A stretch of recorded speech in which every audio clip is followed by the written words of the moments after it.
since I did live while cooking.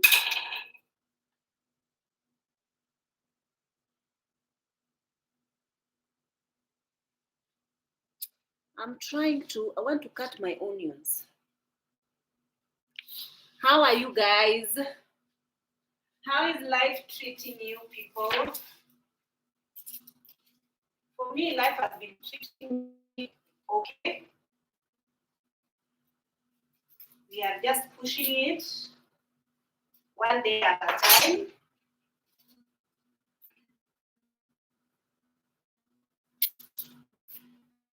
Today I'm by myself here, so I don't have a house help. I don't have helper. My helper left today.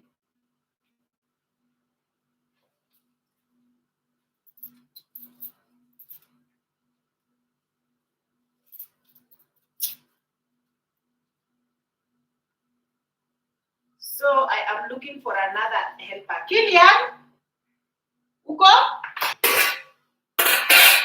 I'm looking for another helper. Any recommendations? Any recommendations?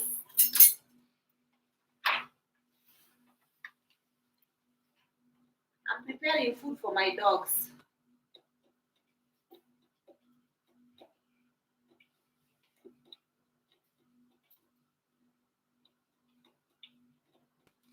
Yeah, their food is finished now.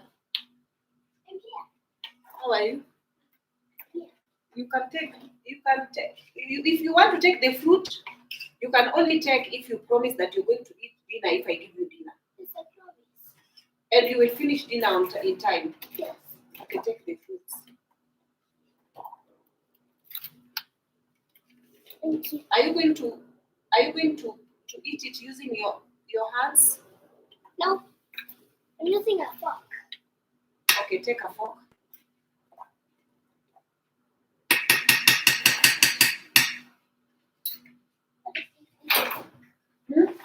Why did you take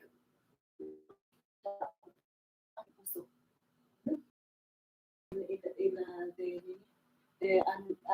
this house?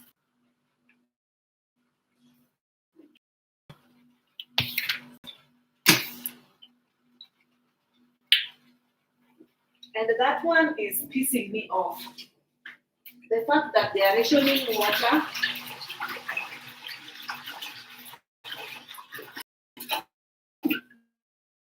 And I had been living with a very much pretender nanny here. That she has not been.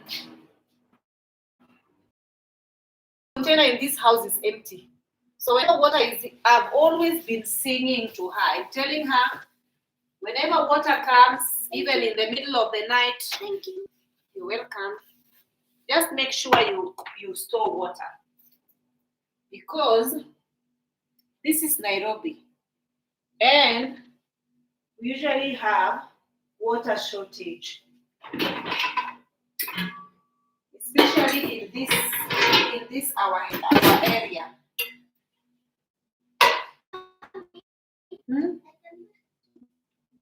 You want to put cartoon? Yes, go and put cartoon.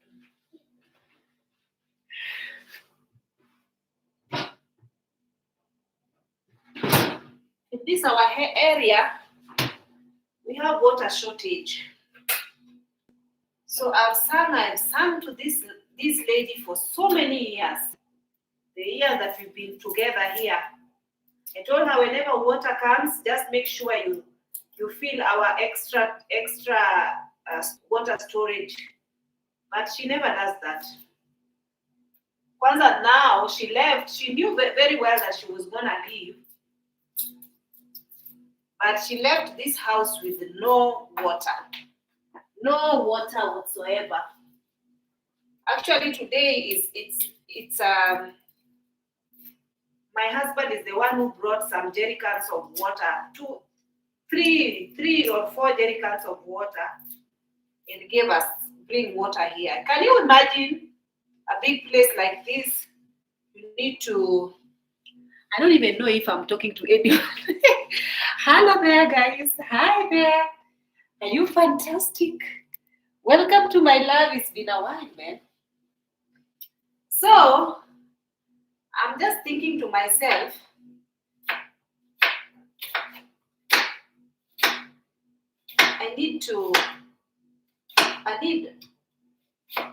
anyway.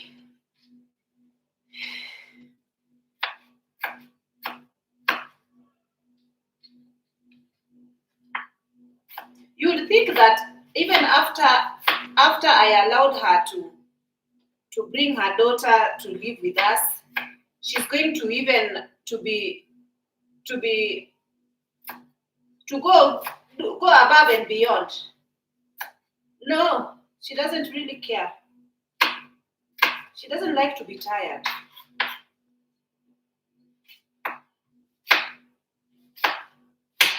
So I just felt like she was tired.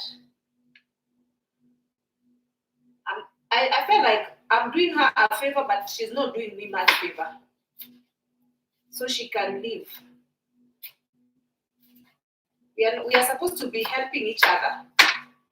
But one is take, and doesn't care about the other person.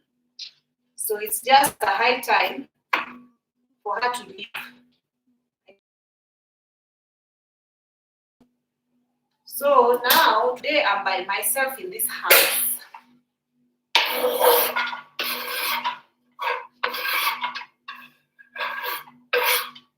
But not too long. I don't want to be like to find a nanny, because I don't want to go looking for a nanny out of desperation. Right now, it's good that we are actually having school holidays, so I don't have to sort of rush into finding another nanny. So there was a nanny that I found today, but she wants she's married and she have a small baby. So, and she didn't tell me. She was just telling me that she's looking for a job, and we've been talking for quite some time, and she's a nice lady. I met her, but she was not honest. She didn't tell me that she have a child. Then today, I called her for interview, and she came with a, and I was like, how the hell are we going to work with a small baby? I don't think that she's really having a hard time. She's married, but she's really in financial need because her husband is not very well off. Her husband has taken up the rent, but she needs to help around as well because money is tight. So I told her, it's not going to be possible to employ you because I need someone to. She said, oh, even if you employ me and I until evening, my husband will take care of the baby, and then when I leave in the morning, I come to you, and then I leave my husband with the baby. After I've prepared food, my husband will take the baby to the daycare. Hey. Anyway, I'll see what I'll do because I'll need somebody to come and clean my place anyway. So before I found someone, a nanny, I might just call her to come and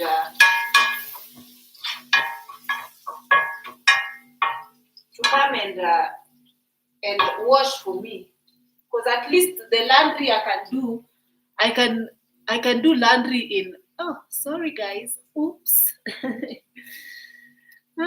Sorry. I can do laundry in the washing machine.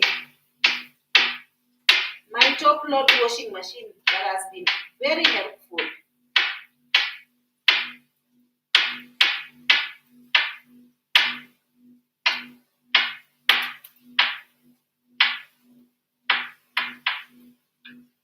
So this lady knew that she was leaving. So for the last 2 weeks, she has pretty much piled clothes. She didn't wash. So today I washed my nephew's clothes.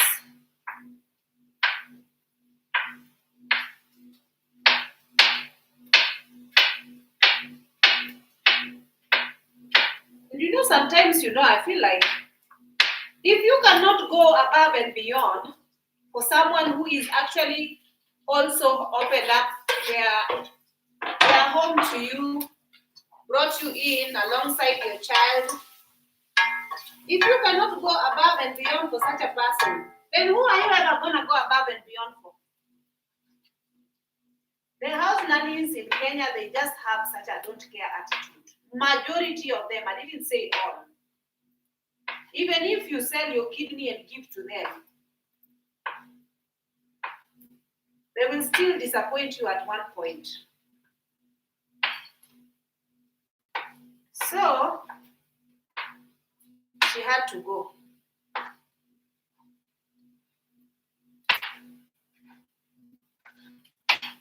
And then something that was funny, that I found very funny, is the spirit of entitlement. Me, I don't like people with the spirit of entitlement.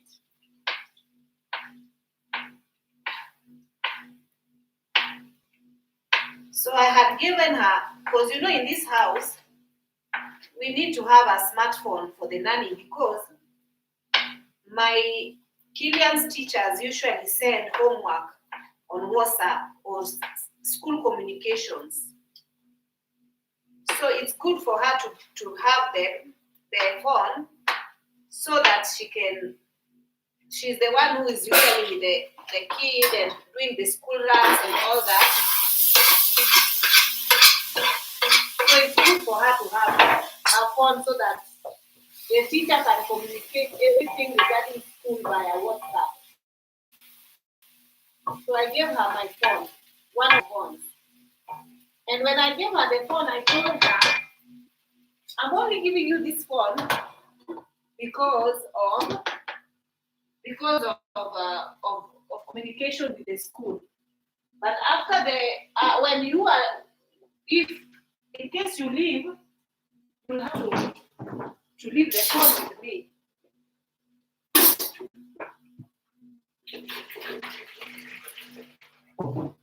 So when a time comes for her to leave,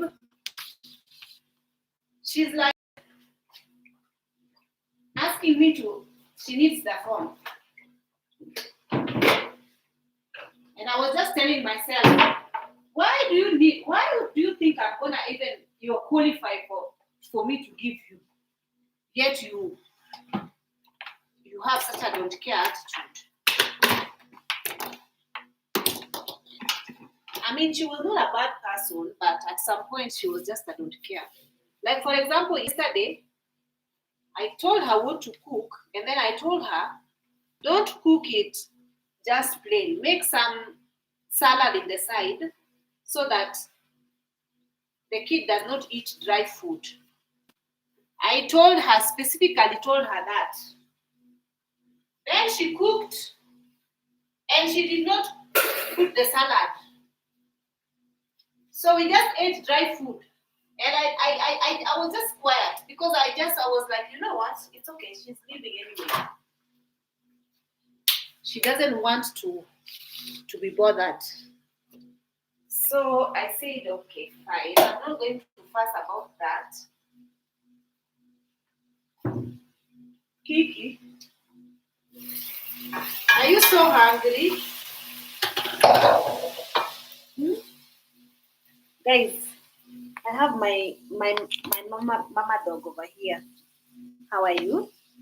How are you, Kiki? How are you? Where's Junior? Hi, Junior. Junior, the fat mzee. Junior is old.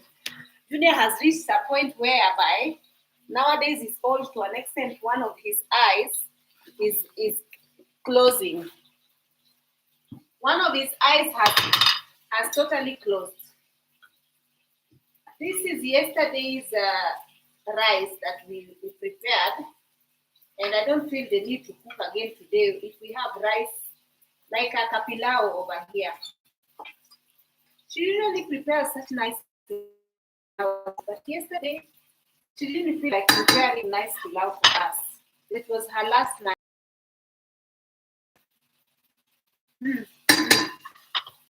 So the pilau is warmed. I'm just waiting to.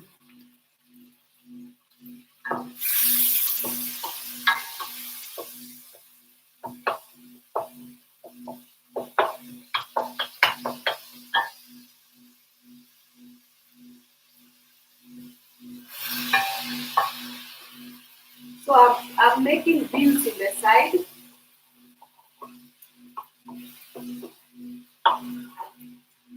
I'll just make enough beans so that even when we come back tomorrow, or when someone feels hungry in the morning, they can eat beans.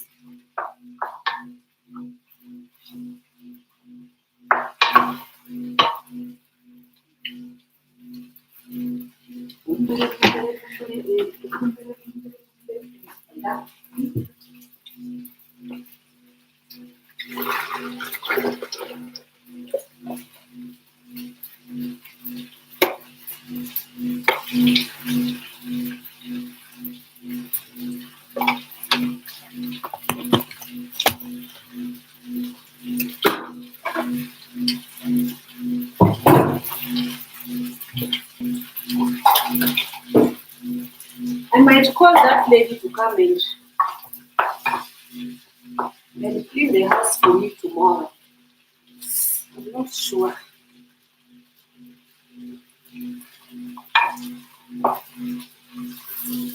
Because I'm not doing the house cleaning. Today the house was not cleaned because the lady was leaving today.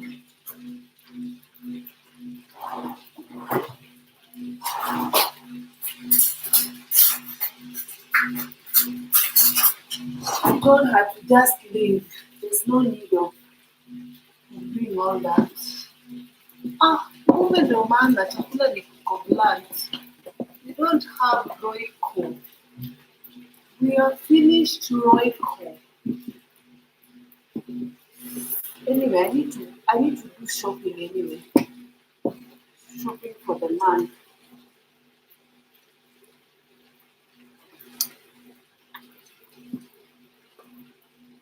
Right?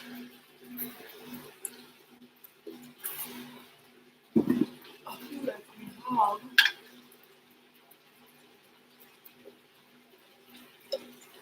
a little bit of oregano. Ginger, no.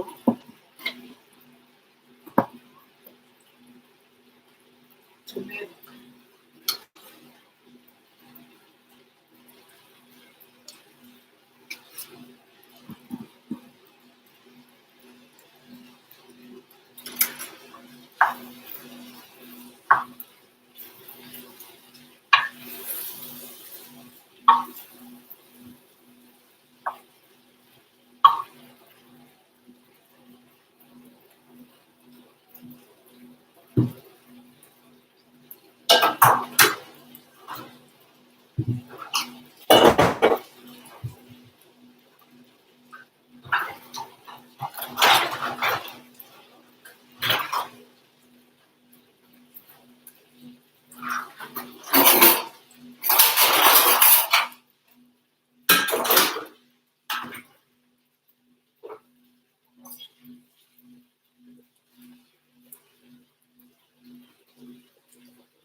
So,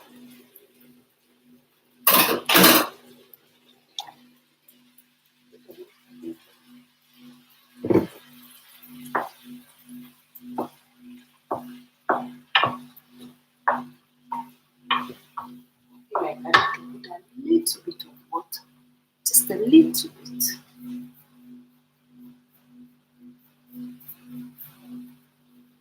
Because we are not used to a lot of.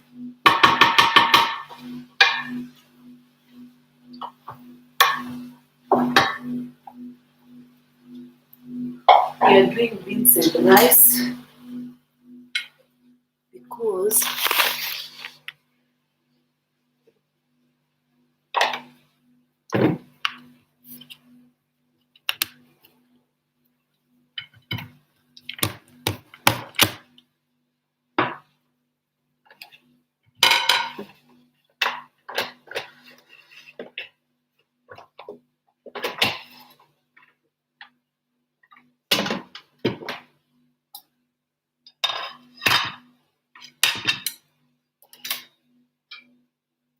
Killian, please come and check if this food is enough for you.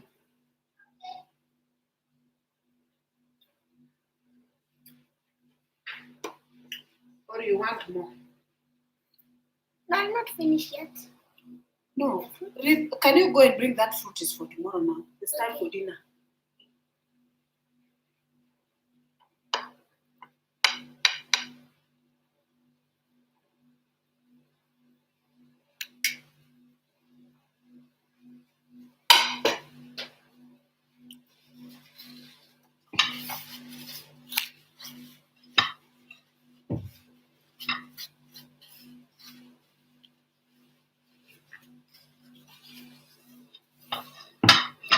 This is just watermelon. Umemwaga? Simwage na usichafue nyumba.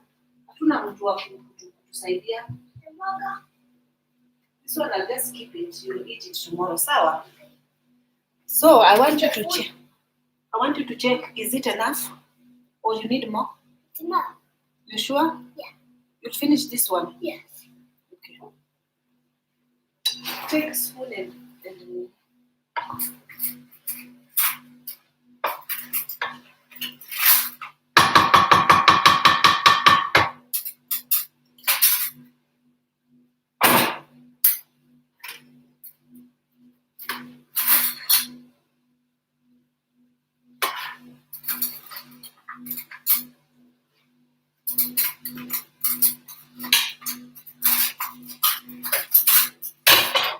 here, I've put for you some. You can't find spoon. Ndio hii. Utake? Okay, go and sit and eat. You finish the food, right? Because ulikuwa unasema unasikia njaa.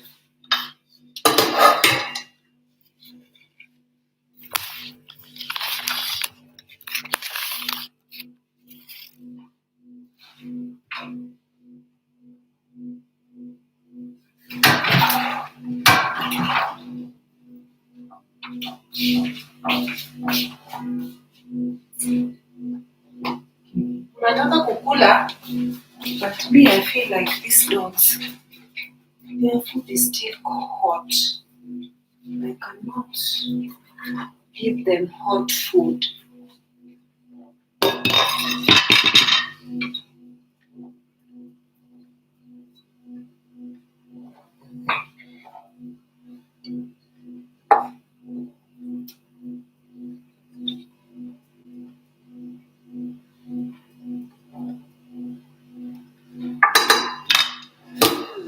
This rice by the time it comes, itakuwa imeharibika. Let me just switch it off.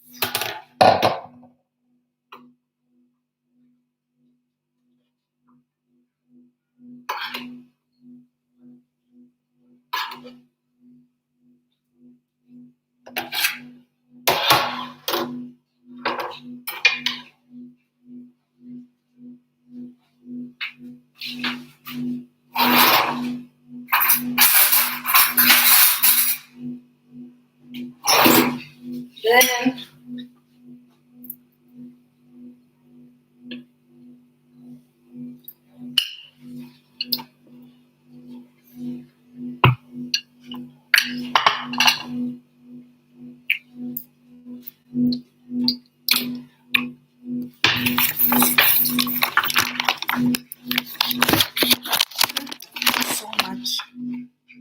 I've put so much pepper in that food.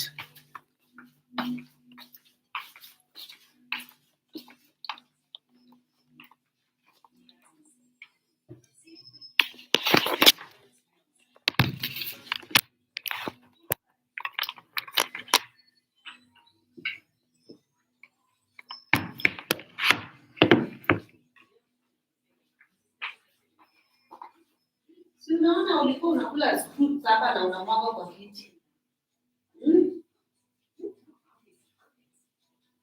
Usikulage hapa, sawa? Look the way you are pouring nini things on the nini. You eat on the table.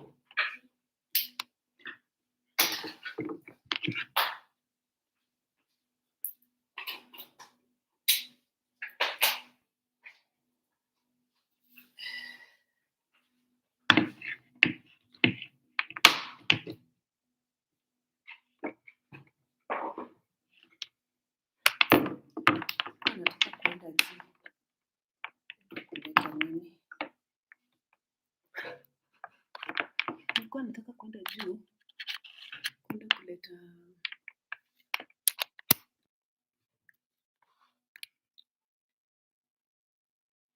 guys, you see that backdrop over there on my TV? I really hate it. I want to find somebody to come and fix my backdrop for me.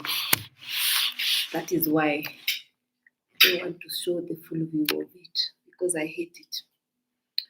I want to go and bring food and also bring pepper from up.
Junior, go and eat. Go and eat.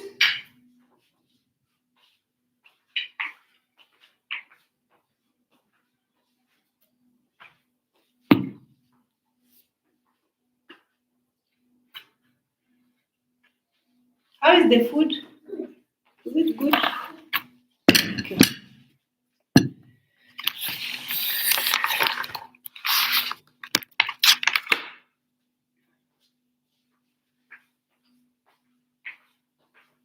Junior, go and eat. Go. Go and eat your food.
Oh,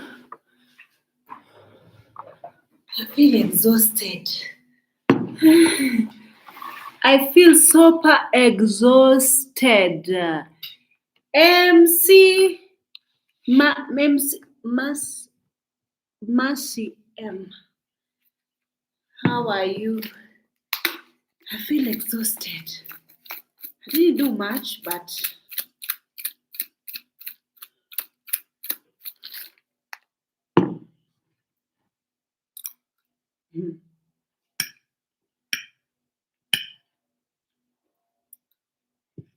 Mhm. We are eating beans, beans and rice, beans, and some beef. This one has beef in it.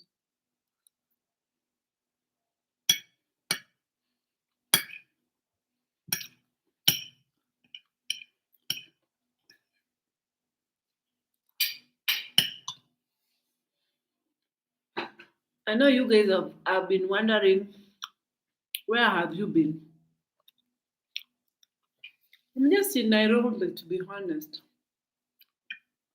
But I'm not doing, I don't know, man. I'm getting in a space where nowadays I feel like I don't have too many things to talk about. And sometimes I don't feel confident to come on live because I feel like some of you might have followed my videos because it was full of drama and me crying and spilling my tea and blah blah. But now,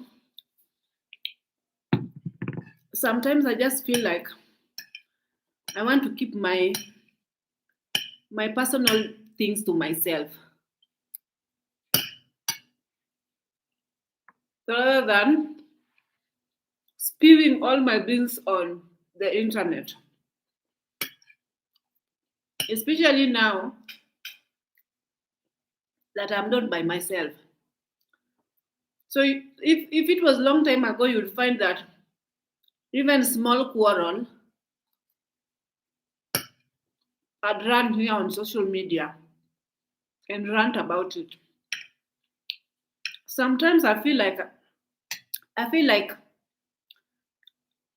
what if I was that free that I want to talk about everything and just on social media.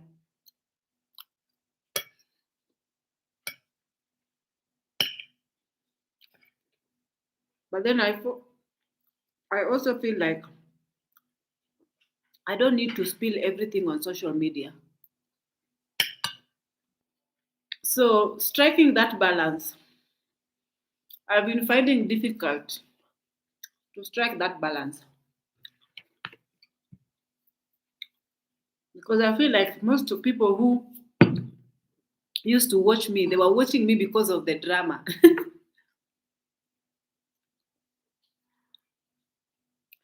Not really. The cash flow, the cash flow in Nairobi is now very, very slow. You'd think that during holiday I must be very busy, but I'm not. Today I didn't go. I've left my assistant, the lady I work together with. She's helping me in the shop, but also even her,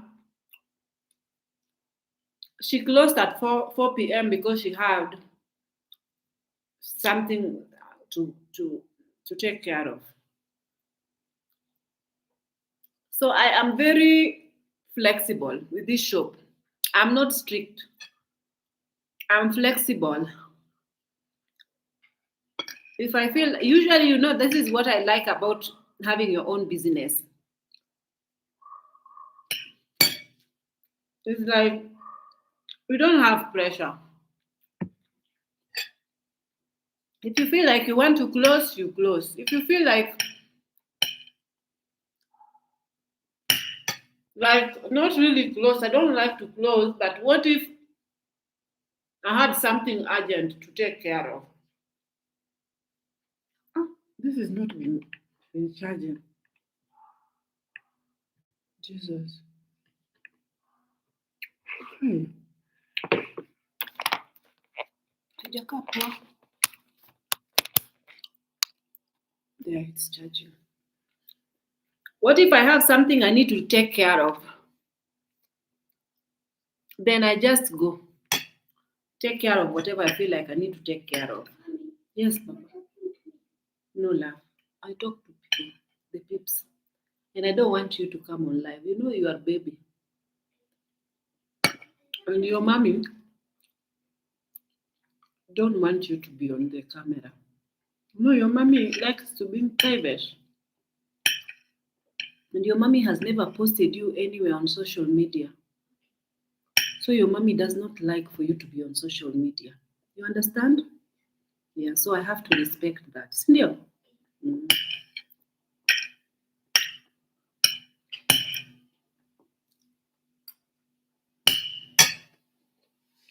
My sister is a very private person. She never posted her child on Facebook, WhatsApp, TikTok, not anywhere. So even me, I'm not as private as she is. So I try not to do it.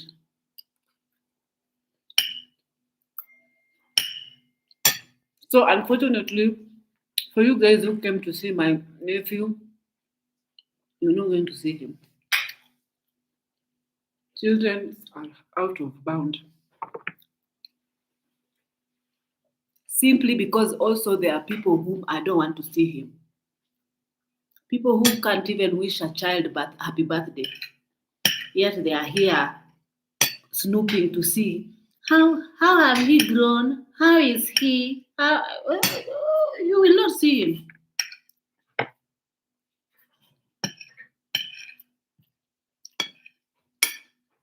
There are some people I don't want to see him. Msiniroge mtoto.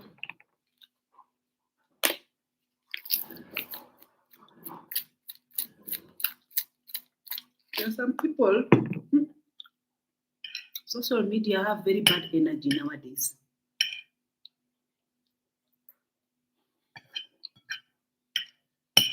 This food is so spicy.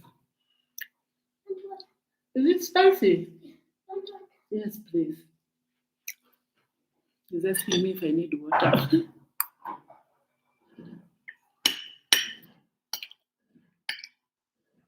But you're used to spicy food, right, Kirian?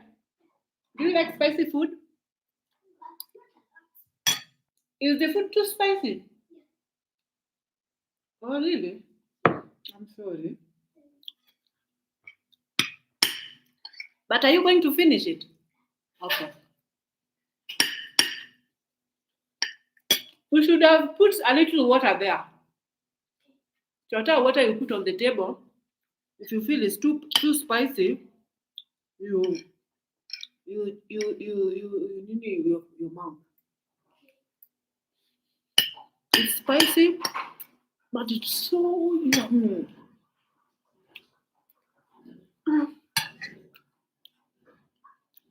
Actually, this one,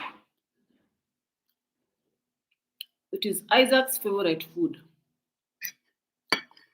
Beans, beef, rice.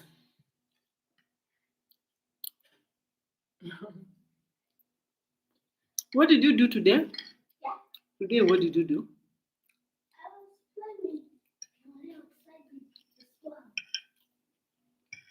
You only have Kingori only as a friend. Yes, but Liam is going to Shabu. Oh, people have gone for Christmas. Mm. It's December. Mm. That's why they are gone. I thought that it was November. Huh? I thought that it was November. It's not November, my love. It's December.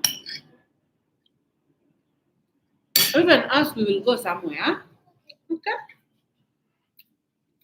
Before we build our ushago, we'll be going to ushago after we build our ushago.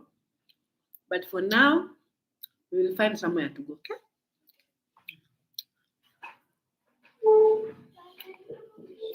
Hmm? You remember your shows? Okay, I know you remember your shows.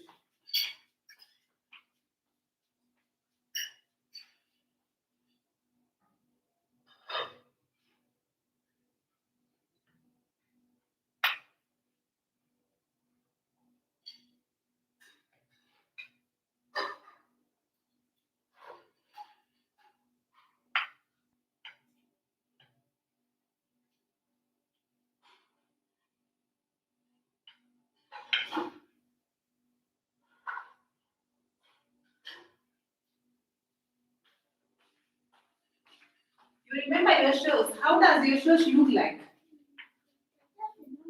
Yeah? Yeah? You don't remember how she looks like, but you remember that you have a shosh. Okay. Yes, you will. You will soon when your mama is around, okay? When your mommy comes, you tell your mommy that, okay?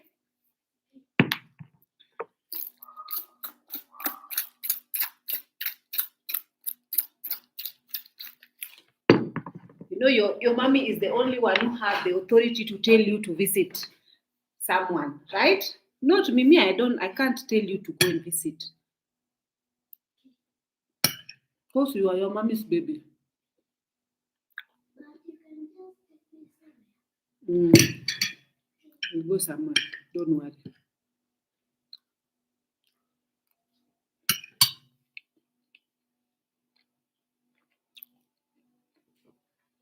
So we talk about general matters happening around the world. The freedom is unmatched in self-employment, but it takes a lot of discipline not to be complacent. It's very true. It's very true. Me nowadays, I think sometimes we are complacent because we usually open at around 11 o'clock. Because usually most of the time we go and we just sit around the whole day.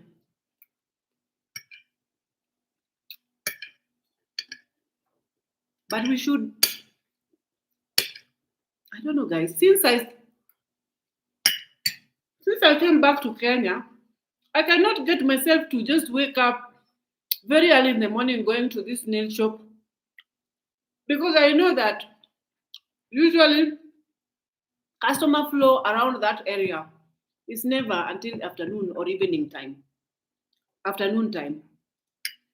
So you just go, you count cars, you just listen, you're just on the internet the whole day, just doing nothing much, chit chatting, talking, no customers. So usually I go around noon.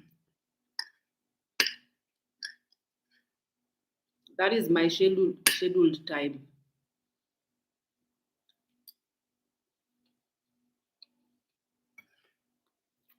Today, what did I eat? In the morning, right? In the morning, I ate a banana and some peanut butter and bread.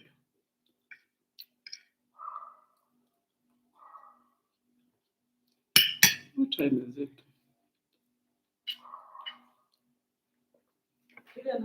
Can you get me my phone, please?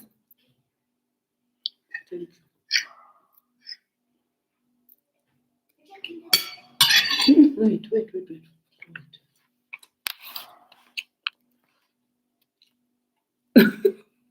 Go and sit. Go and sit. I'll get my phone by myself.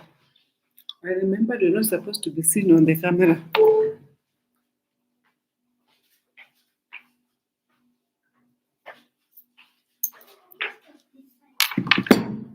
Oh yeah. You are clever. But if you pass this side, they would see you because the camera is facing there.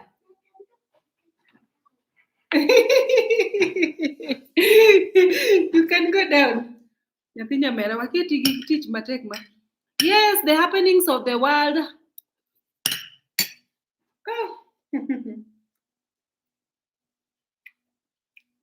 Guys, let me tell you something.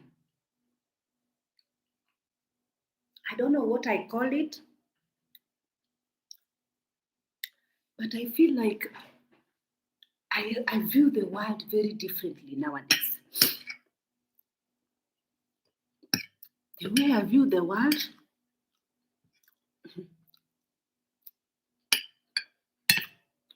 there are so many things that are hidden. There are so many things that you are not supposed to know. But I feel like with the era of internet,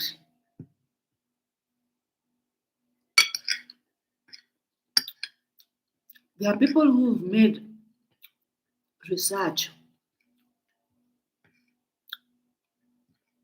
and a lot of things are coming to light.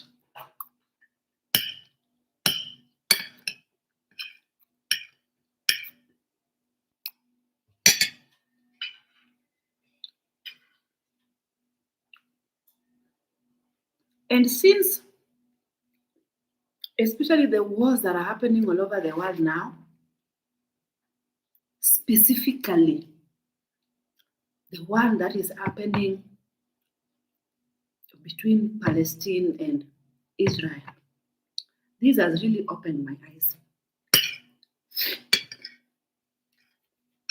And if you call yourself a Christian and your eyes are not yet open,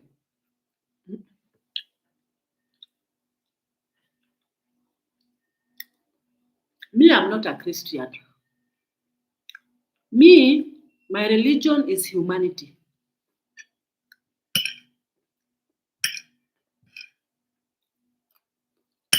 I don't want those things that you are conditioned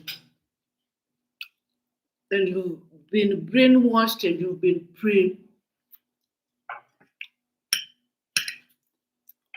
and basically forced. And many of them are deriving, you're following because, and you are so fixated on those things simply because of fear.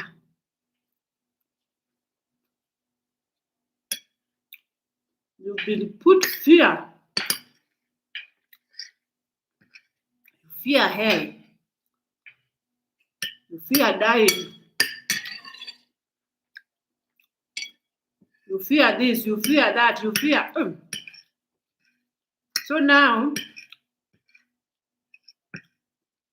it's made you to have religious psychosis.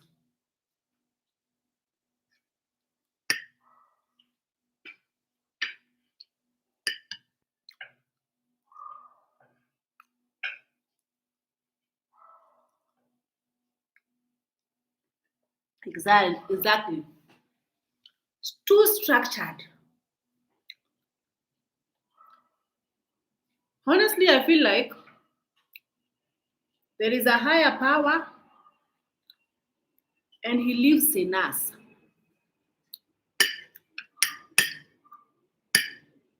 In other words, as this how higher power is, so are we. In other words, these people knew that humans have so much power that if they become awake, they are going to rebel against them. Then their agenda is not going to be fulfilled. So they use whichever tools they can to brainwash you and to program our minds. And one of the tools they use is religion.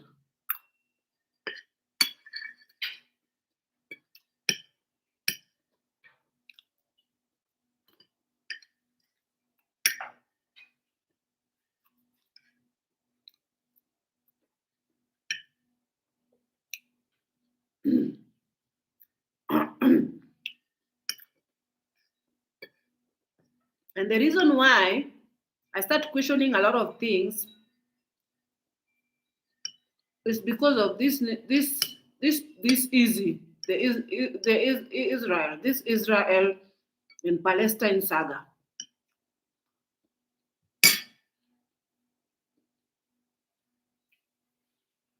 This is the reason why.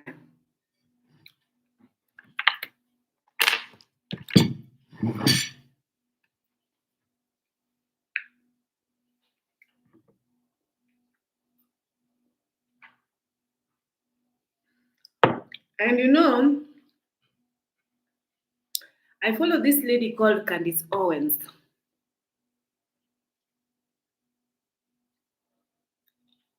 I always like her insight regarding things. There are things that are perhaps not really, I don't agree with. And I can't believe that you guys are, I really can't believe that I was supporting the orange guy. I can't believe it. I was supporting him simply because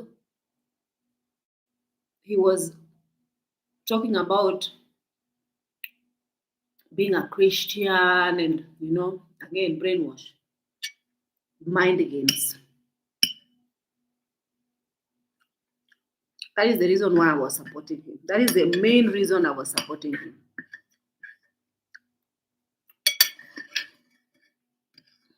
Because I had seen that he is partially against things like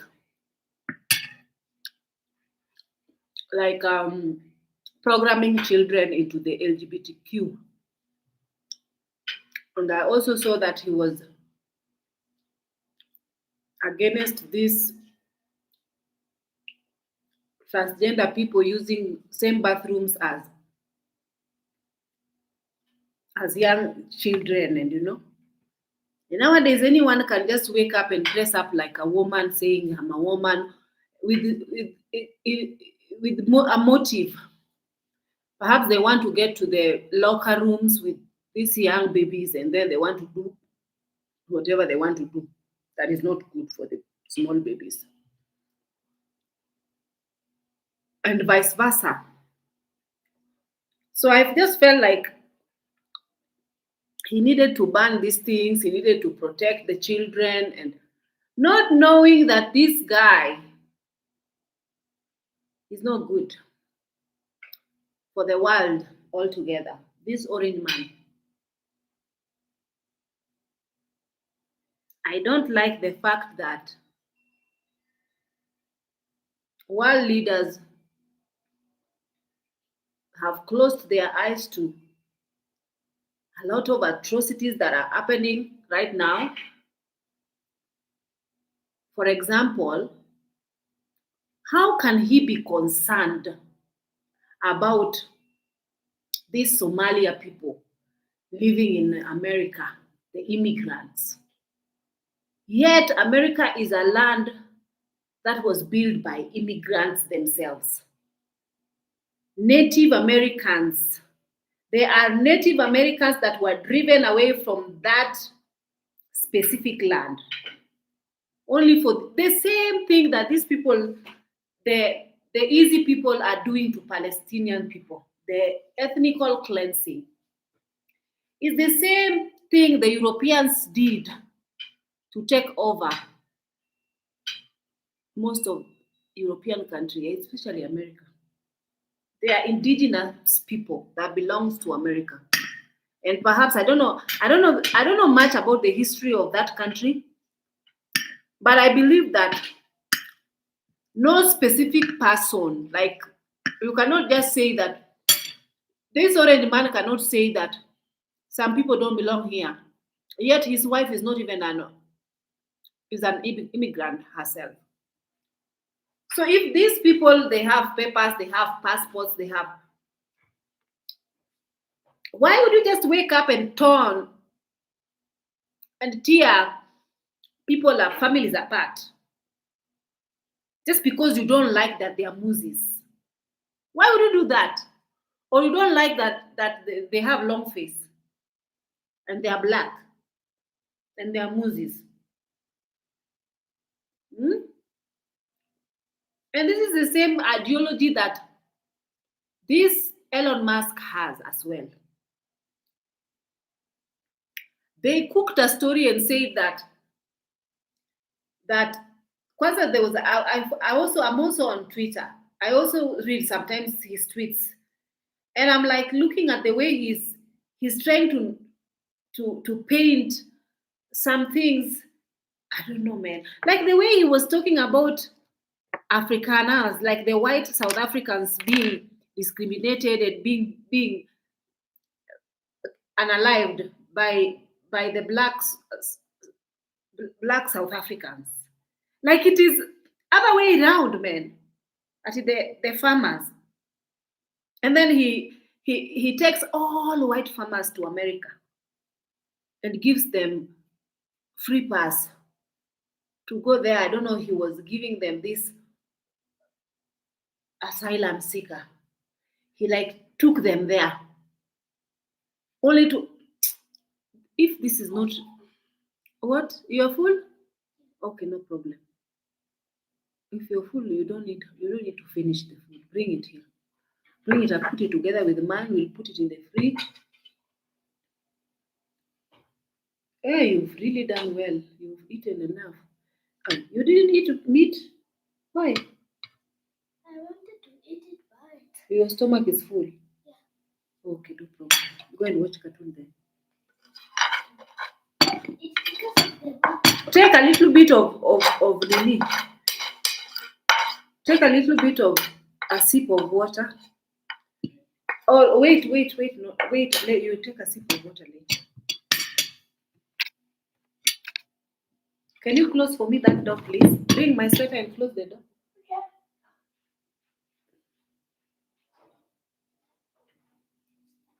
Okay. You can go and watch cartoon now.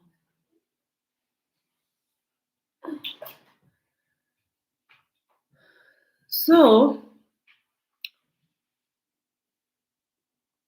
I was just thinking, I was just feeling like these people, they want to exterminate. I don't want volume. I don't want my video to get spoiled, Killian. They want to get rid of people who doesn't look like them.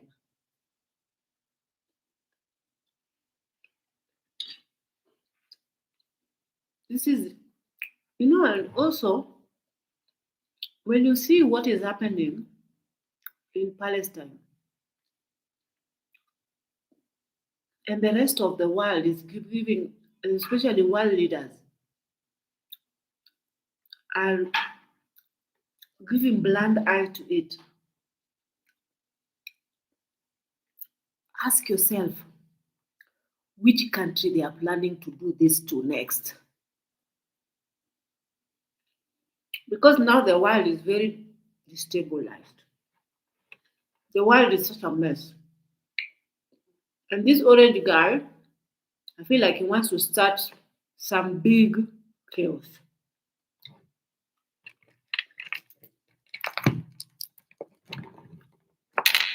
I feel like these people,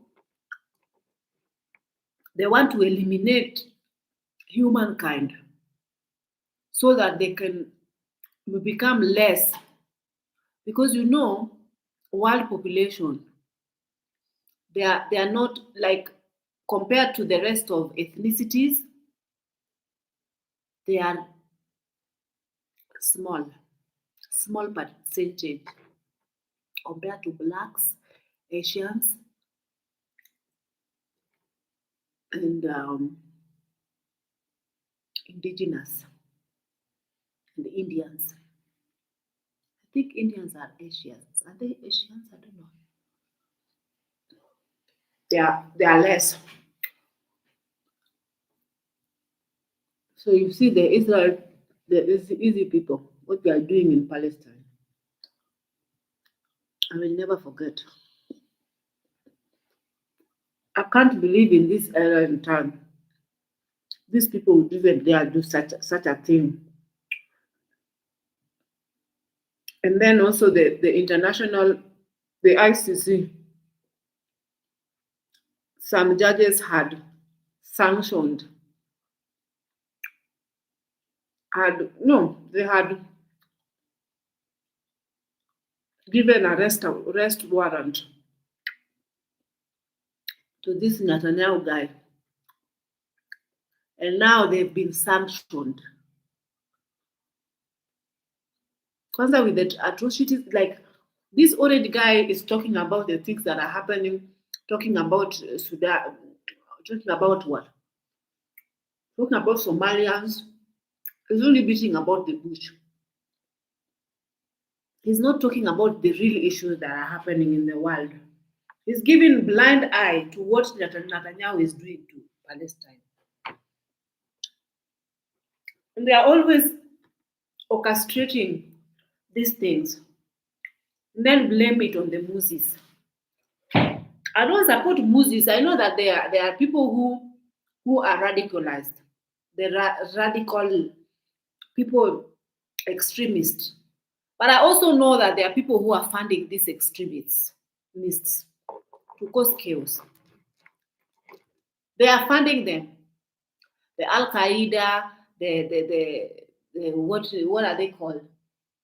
These the ones that are Al Shabaab, the ones that are causing chaos in it. Right now they are kidnapping school children in Nigeria. Hmm? The ones that are doing all these things and causing massacre, bandits and running around with. Where do these bandits get pupils from?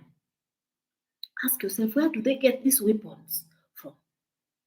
People in the high up there are funding them.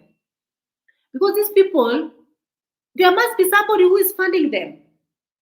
They can't just come up with these things. Ask yourself why they are doing this.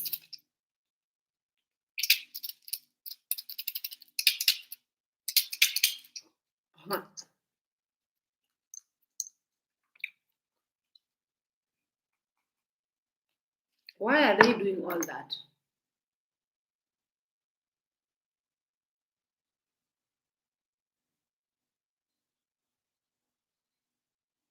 You know, the world is so big. The world is so big that we can all coexist. We can all live in peace and harmonies. But there are these greedy people who think that they are better than others. And the concept of there are some who are chosen and some are not chosen does not really make sense to me.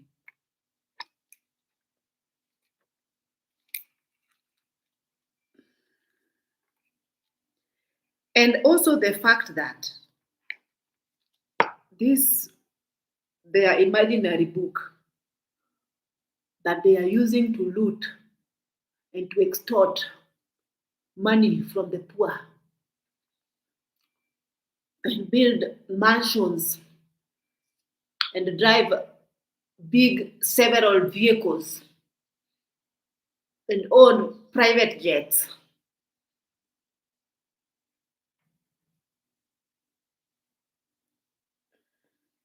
When they are using this book, they lie on God too much.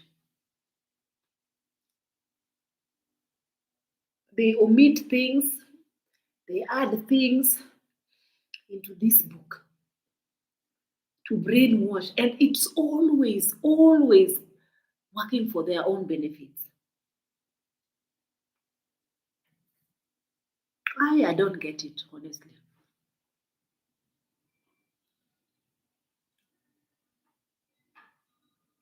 I don't understand why the creator,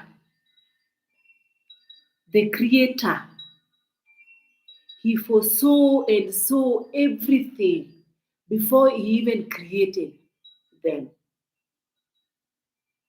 He knew serial killer.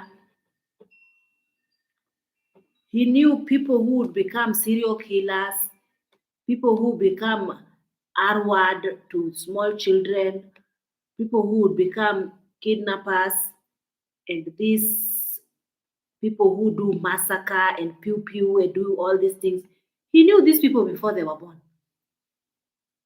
But he chose for them to be born anyway. Make it make sense. It doesn't.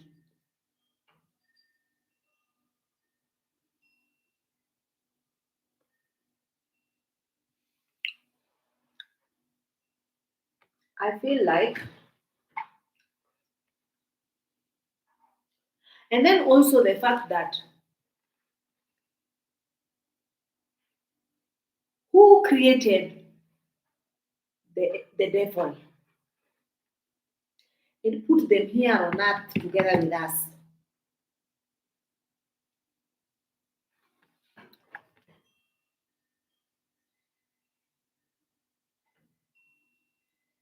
Mm-hmm.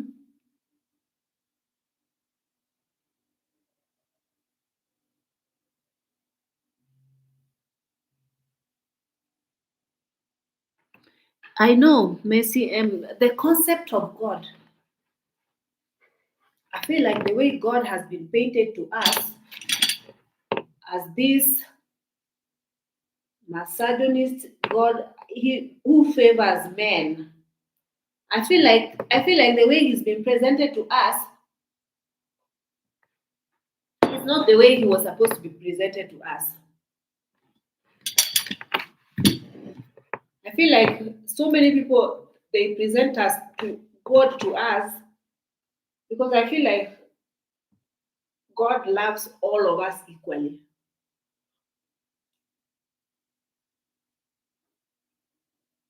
I feel like He loves all of us equally. And He wouldn't create hell to have His children burn there eternally.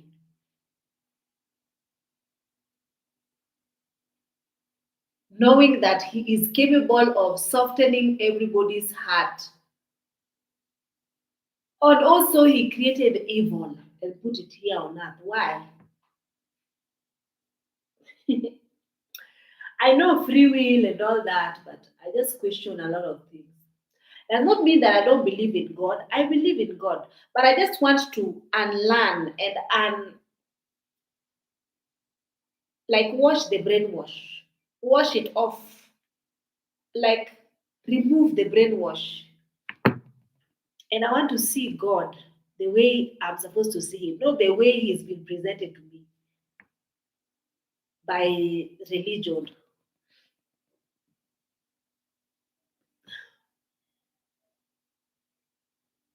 Gosh, I'm so full. I feel like I'm overeaten.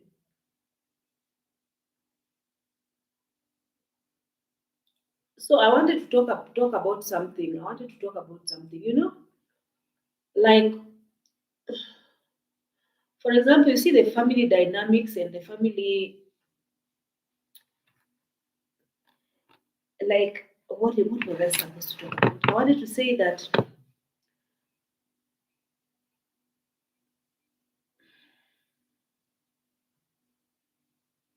sometimes it's good to be selfish because most humans are very selfish. We are very selfish. We love ourselves, and I feel like sometimes it's good to be selfish because no matter how good you are, they are always going to see to talk or even see the bad in you. Like even if it doesn't exist, but they will make it to be there. If they choose, like for example, what I want to say is the fact that so my brother, right, my elder brother, she she had a wife, a woman that she married. I don't know whether that marriage was like church wedding, or it was just a come we stayed up for married, or what, or it was traditional marriage. I don't know what type of marriage it was because I was not there. I didn't know the hiyo marriage how it was. But anyway, I just knew that he was cohabitating or living with a woman that gave birth to two boys for him. And I understand that perhaps their marriage, their union, or whatever it you call it, that come with stay thing, I feel like it was very disturbed. They were always fighting. They were always, it was not, it was toxic. I don't know. I'm not going to take sides. I don't know who did what to who. I can't tell because I was not living with them, but I just know that at some point they could not stand being with each other. So they chose to separate. And I don't know whose idea it was, whether it was my brother's or the woman's idea. And I don't know the story behind it because both of them have given me the story, but I'm not going to say the story here because I was not there. And there's always three sides to the story: his side, her side, the truth. So there is no way I'm going to take sides on this one. So the lady left, went on about his life with two kids. And apparently, when she left, she was pregnant with a child, and the child is a girl. So she left. She's living her life, working. I don't know, doing all jobs here and there, trying to survive with her children.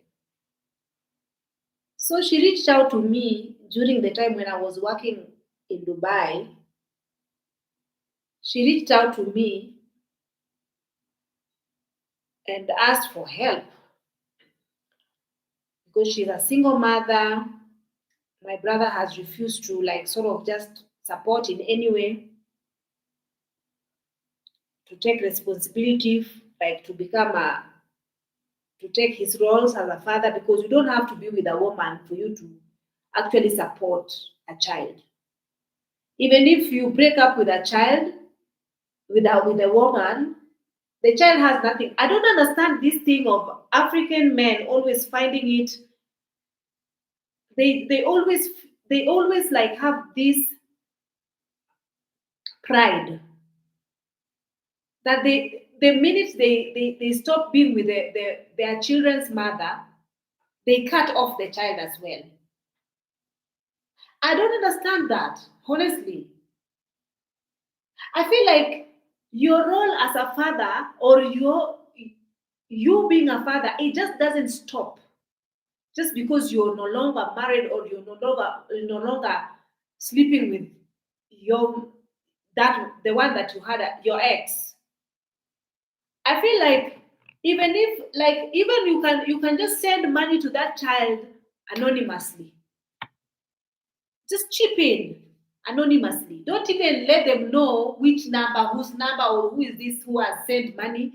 Just chip in anonymously and help your kid.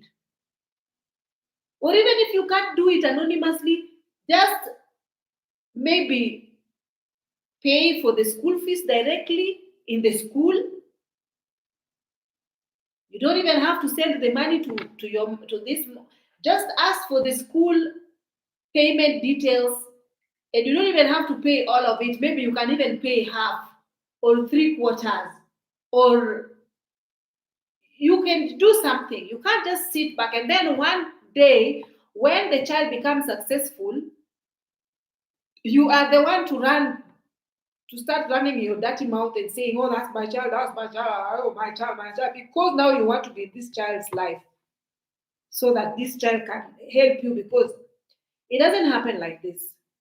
If you choose to abandon your responsibility as a father, just know that even the child might as well one day abandon you.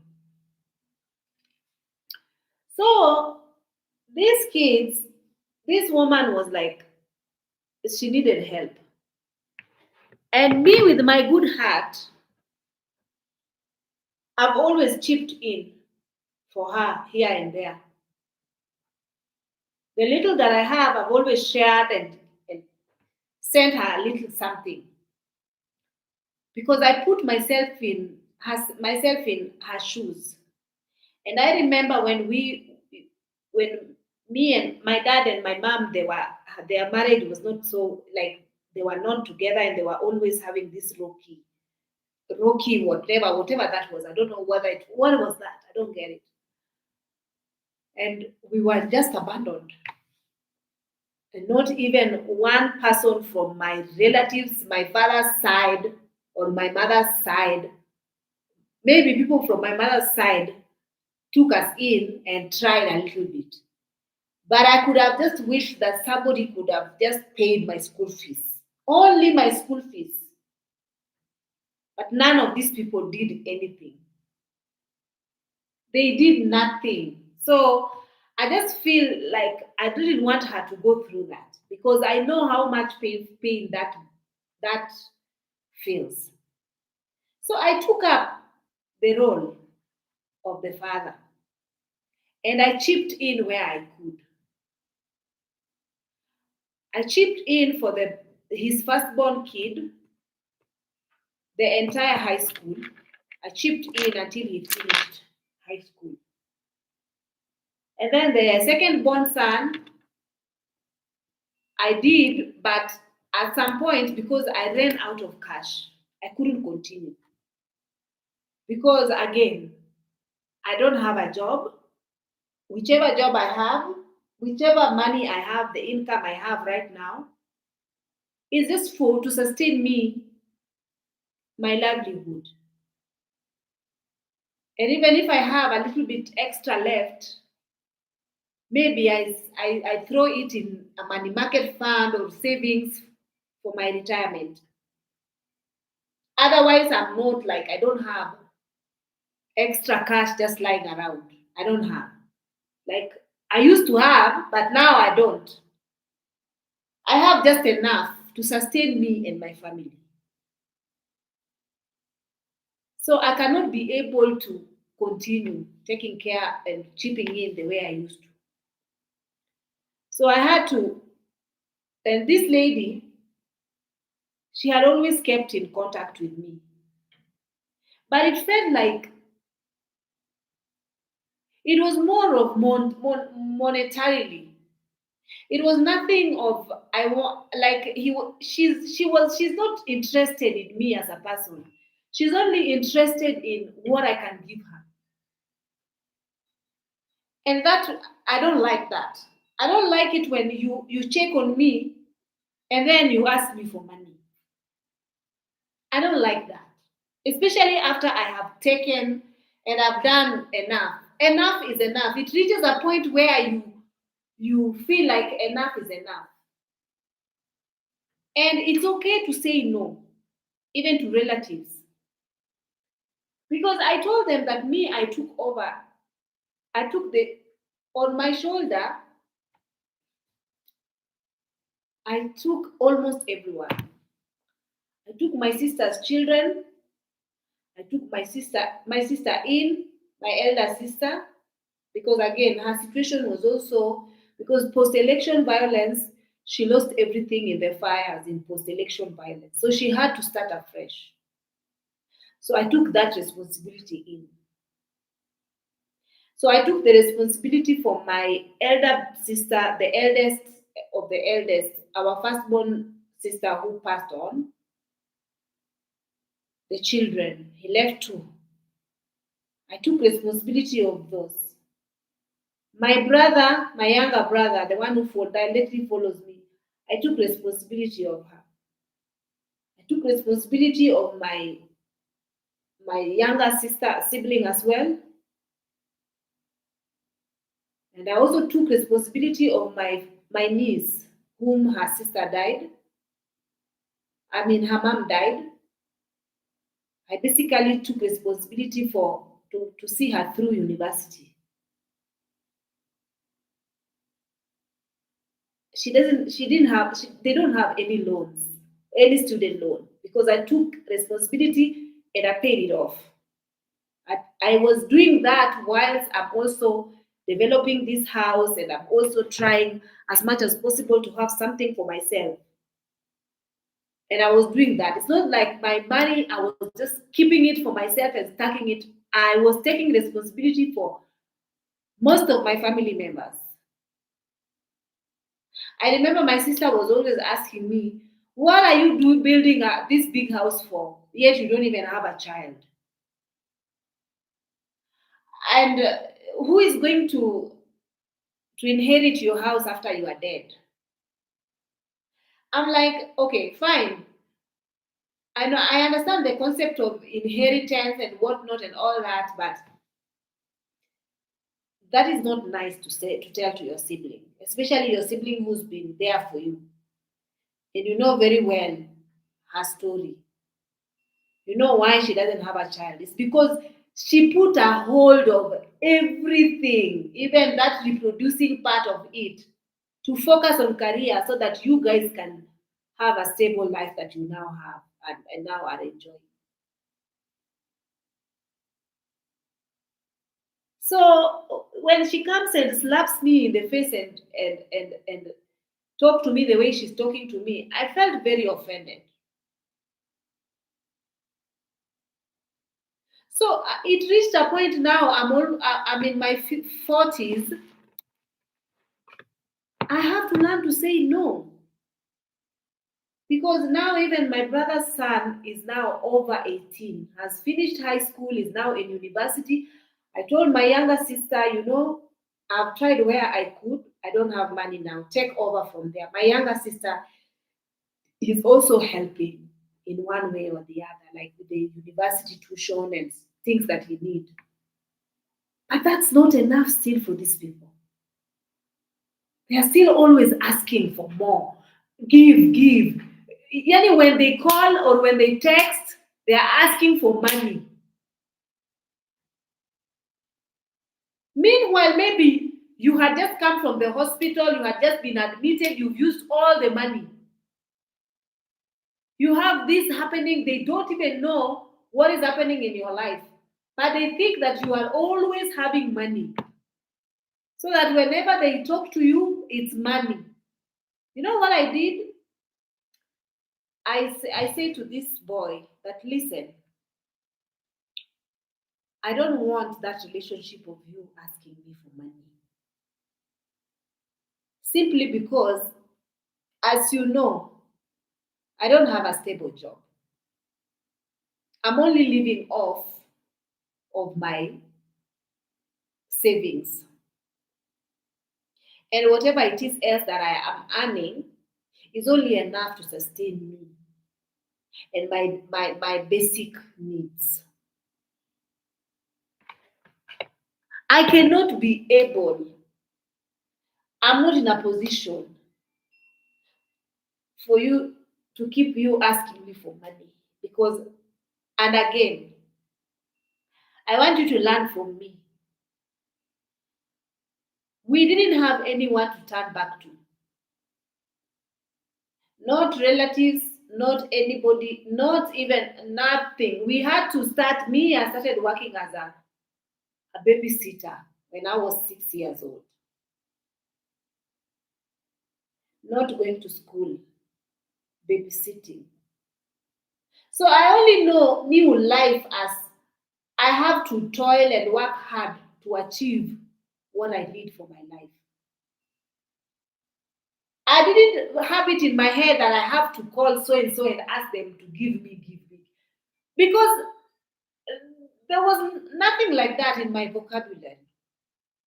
So I told him, learn to depend on yourself. Do not depend on humans. You're very depending on, you keep depending, and it's been a while since you've been asking me for money and been asking me for support, and you've been asked enough.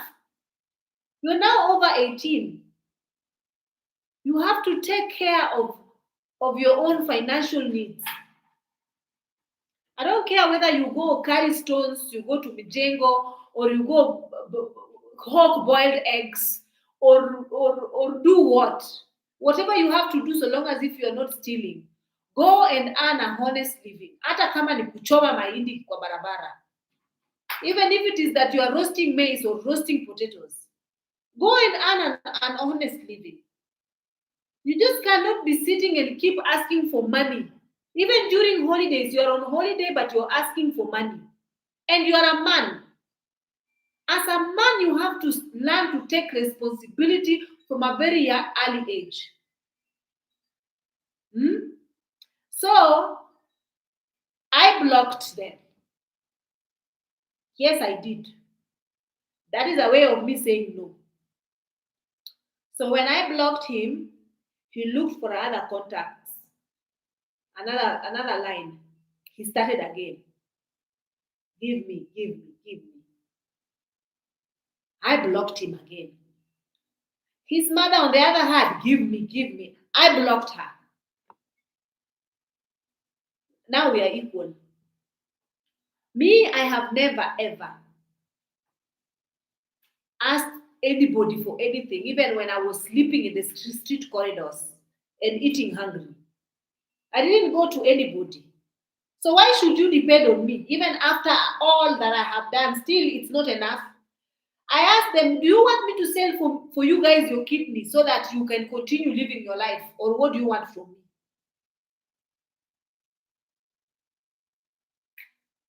The fact that I was kind enough to chip in does not mean that I'm going to chip in for the rest of my life. That is unfair. So I said no. Yes, I did. The same way when I said no to my sister with her bullying. Can you believe it? You guys, if you've been watching my videos for some time, you know how I've struggled with Daisy. I've always wanted the best for that girl. I've always brought that girl in under my roof and gave her best life possible. And I've always really wanted that girl to be so disciplined and I wanted her to be so focused and so disciplined so that we can even see if she can get something better out of herself. You remember when her mother chased her away before she even finished high school? In Form 2, her mother chased her away. What did she do? She ran to my house because I'm the Mother Teresa in this family. She ran to me. I took her to school. There is a vlog on this channel of me taking Daisy to school. She finished school. She came back here, and I wanted for her to, I wanted for her to learn even a skill. Even if it is just making nails, learn a skill. Then she ran off to act crazy. Then when that girl acted crazy, her mother said that I'm the one who is bewitching her child. That is what she said. Me, I am bewitching her child. Do you bewitch? Do you take a child to high school to pay for her education only to bewitch her? What type of a witch is that? What type of a witch? I don't understand how. Me, I don't know. I said to myself, you know what? Recently, Daisy called me and she was telling me that she's changed. She's mended her ways. She wants to come back to live with me.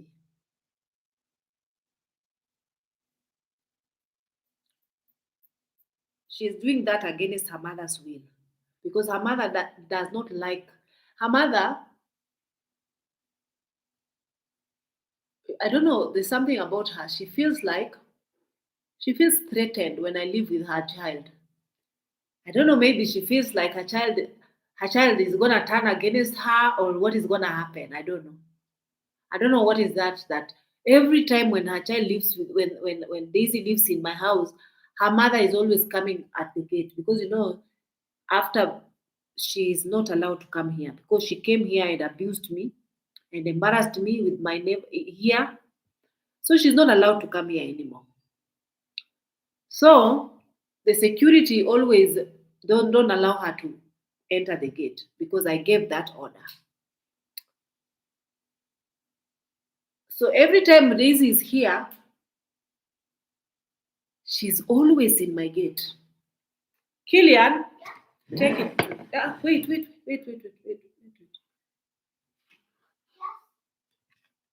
I want you to take this to the kitchen. Even I didn't want you to be seen on the camera, and now you're seen. See? You want to say hi? Okay. You'll say hi. So, you see the way I'm living with this kid. I've always been the cool auntie. I don't mistreat these children ever. I'm just like that. Even my nanny's child was living in this house. There's no day that I ever discriminated upon that kid. When I buy this one something, I buy this one. I know kids, their childhood is really special, precious, and we need to nurture it because whatever happens to the children now, it's- it shapes their world in the future. So a child, you're supposed to give her the best childhood memory ever. You know, they are not supposed to sit back and think about. No, that's my phone. Bring it here. That's my phone. It's even broken. What are they? Close the door. Close the door. I will come and do dishes later. Hey, nyatitako wadwa nyathini. To koro tedwa say hi now. I come and say hello. You're not supposed to be seen on the video. You just okay, now go. Go. So, Killian says hello. He said, I want to say hello to you guys. I don't know how to mistreat kids. I want to take in foster kids. Like, for example,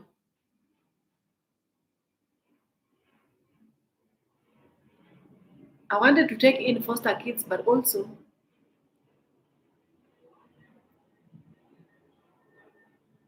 sometimes I admire these ladies who take in foster kids and their house is full and they have so many children and they take care of them. Everyone is happy. They are going to school. They are coming back. I love that.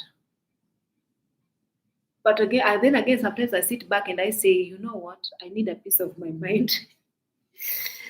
I've taken care of everybody, so now I need to relax. So anyway, she said that I bewitched her kid. And this kid, she literally came out of this house and ran off with some bagger and then went and started doing him those things, the hard ones. She did them until her head became cuckoo. So now that is me. I'm the one who did it. So this kid is the one who was calling me and telling me that her mother was telling her that. My feelings were not hurt because I know who my sister is. She can say anything to she always want to make me look bad. But I know I can do better than that. I'm better than her in sense that my mind, my personality, and everything about me is unmatched. So even if she's tried to taint my name and say that I did this and this, that is on her. I don't care. I'm just telling you guys because you can imagine the people usually say that blood is thicker than water, but sometimes I feel like blood is very diluted.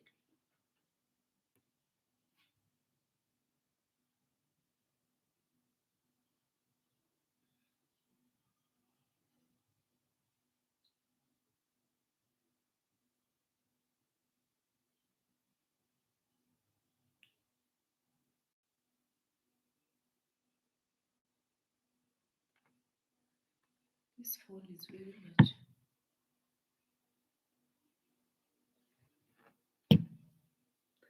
So it's been 1 hour 30 something. Hey, let me read from you.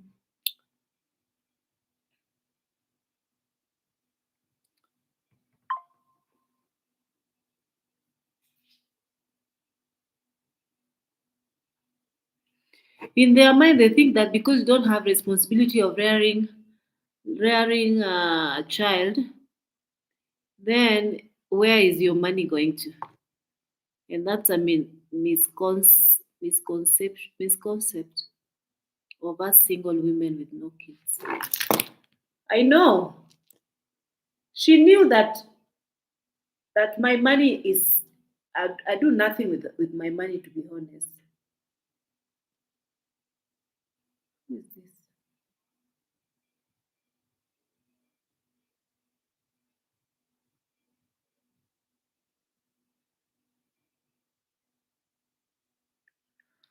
Someone is recommending a client for me.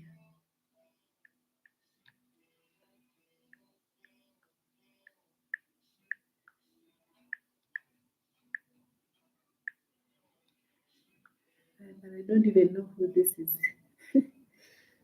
So perhaps a client who was satisfied.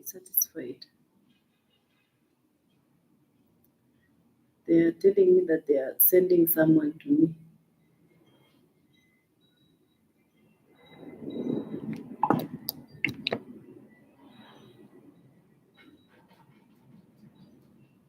So I said she wants to come back, but to live with me, but I feel afraid. Then if something happens to her again, her mother will come and attack me and say I'm the one.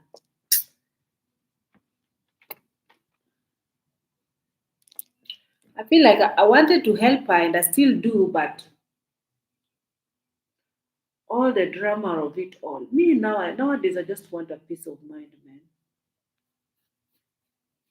I want to be peaceful here. Killian, I hope you're watching good cartoons. I hope you're not watching rubbish.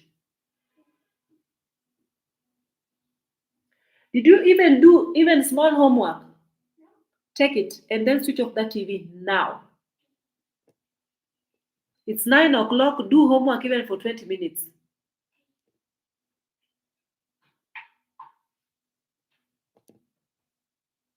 And I say to you that I don't want to be always reminding you to do your homework. I want you to think that you're still in school and you have homework to do, not that I have to remind you. You've already played outside, right? You do homework now.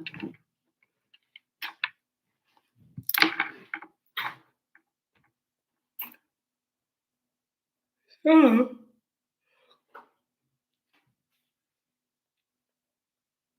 You just do it there. You have your pencils and rubber.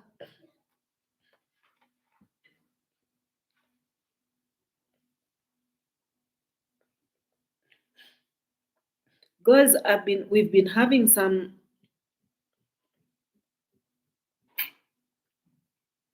allergic attacks in this house. And Isaac it's been really attacking him. For those of you who don't know Isaac is my husband. He's been really attacking him. He's gotten this severe case of sinuses that when it attacks him, he can't breathe and he's choking, like he's really in bad condition. And I was really afraid one time. I was afraid because it attacked him, and I rushed him to the hospital in the evening. So lately, my money has been going up. Our money has been going with the hospital's bill and because he had to be treated, he had to be done CT scan because no matter how much medicine he drinks, he's still getting the attack. And he was never born with that allergic severe allergic reaction. So I just feel like some of these things are maybe the COVID jab is causing him to have this kind of things because his immune system is is messed up. I don't know. Why don't you do on the table there? Take a chair and sit on the table. So I remove this one. yes, okay, no problem. Put it on there. Yes. Did you shower properly? Okay. So if you do homework quickly, three pages, you can watch TV before your daddy comes.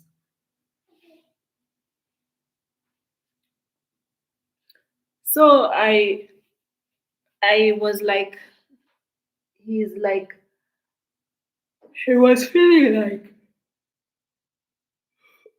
the Kenyan doctors are not really good. I don't know. They were not. It feels like they were not helping. You know, most Kenyan doctors they are just like mechanics, wakora. Because we went to like three hospitals, and each and every hospital is just prescribing different medication, different medication. The first hospital we went to prescribed this medication that made it worse. And then I rushed him to the another hospital at night because you know, when the attack comes, he cannot even function. He can't even work. He literally constantly dripping mucus, constantly red eyes, constantly sneezing like at, at, at, until he gets out of breath. So I had to take him to another hospital again. That hospital he was given this very good medication for allergy. And that hospital actually the medication he was given really like stopped the allergy and it went down a little bit. But he said to me that he was still feeling pain on his nose, that he needed to be checked. Then we went to another hospital. They gave us a scan. Then with this scan, now again we went to the main hospital, the Kenyatta, the international hospital, like the biggest hospital in Kenya, basically. It's called Kenyatta International Hospital. Kenyatta National Hospital. Is it national or international? Yeah. So we went there. The doctor there also examined him and then said he has extreme case of sanatitis, something like that. And then he was given medication. He said he's not taking medicine. He's taken enough medicine. He wants to get to the bottom of the illness. So they sent him to CT scan. All these hospitals that we had gone to, money, money. You chuck money, you chuck money. You chuck. So now we take him to CT scan. Again, CT scan is not cheap, it's expensive. So he was done. So appointment after appointment. He still have several appointments to go to this Kenyatta. So he's been going since a couple of days now.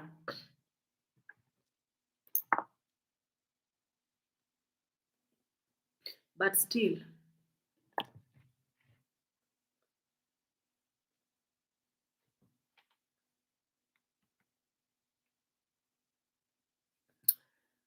so I don't think I'm going to allow my sister's child to come back.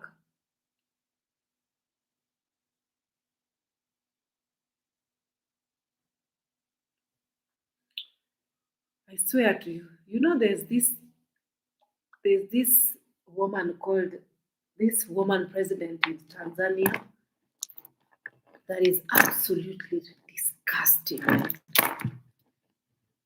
There is this woman president in Tanzania. Oof, absolutely unbelievable.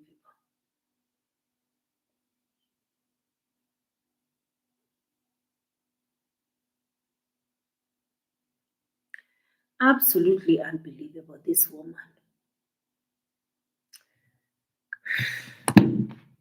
This world is just full of nonsense, honestly. Sometimes I wish the world can just wrap up. I wish they can just wrap this world up and it ends. Then we are all equal at the end of the day now. Because who give people the right to just massacre people just because you can? I'm not looking forward to 2027, honestly, because in Kenya, Kenyan politics, Kenyan elections is election years in 2027, and I'm really not looking forward to it.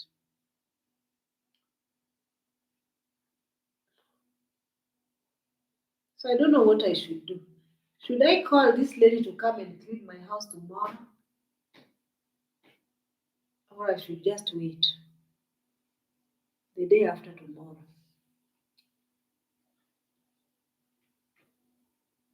There's this lady who was to send me a number, but I don't think she sent me a number.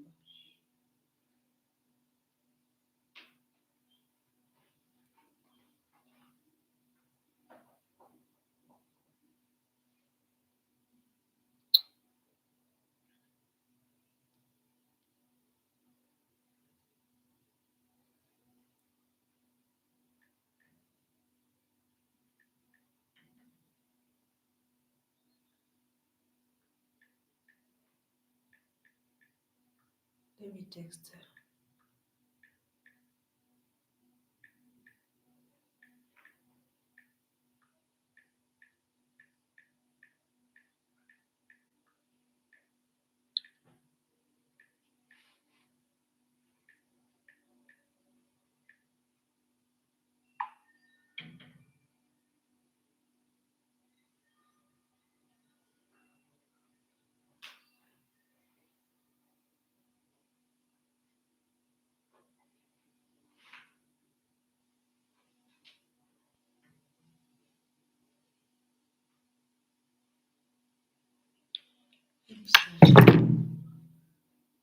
Guys, today I came online, but mostly of you guys are just watching me and not saying anything. Why are you not saying anything on the comment section? The only person who is actually talking is is Messi. Messi is the only one who is engaging. Most of you guys are all just watching me and quiet. You're seven of you. You're not even saying hello. You're not even engaging. You're doing nothing. You're just quiet. Why? Why are you doing that? Hmm? So today is which date? I have already talked for almost two. I'm going to take this video to 2 hours. I'm going to hang out with you guys until 2 hours. Then I go and wash dishes. So what was I saying? Guys, I have learned a lot in these 3 years of marriage. So I have learned a lot, and I'm still learning.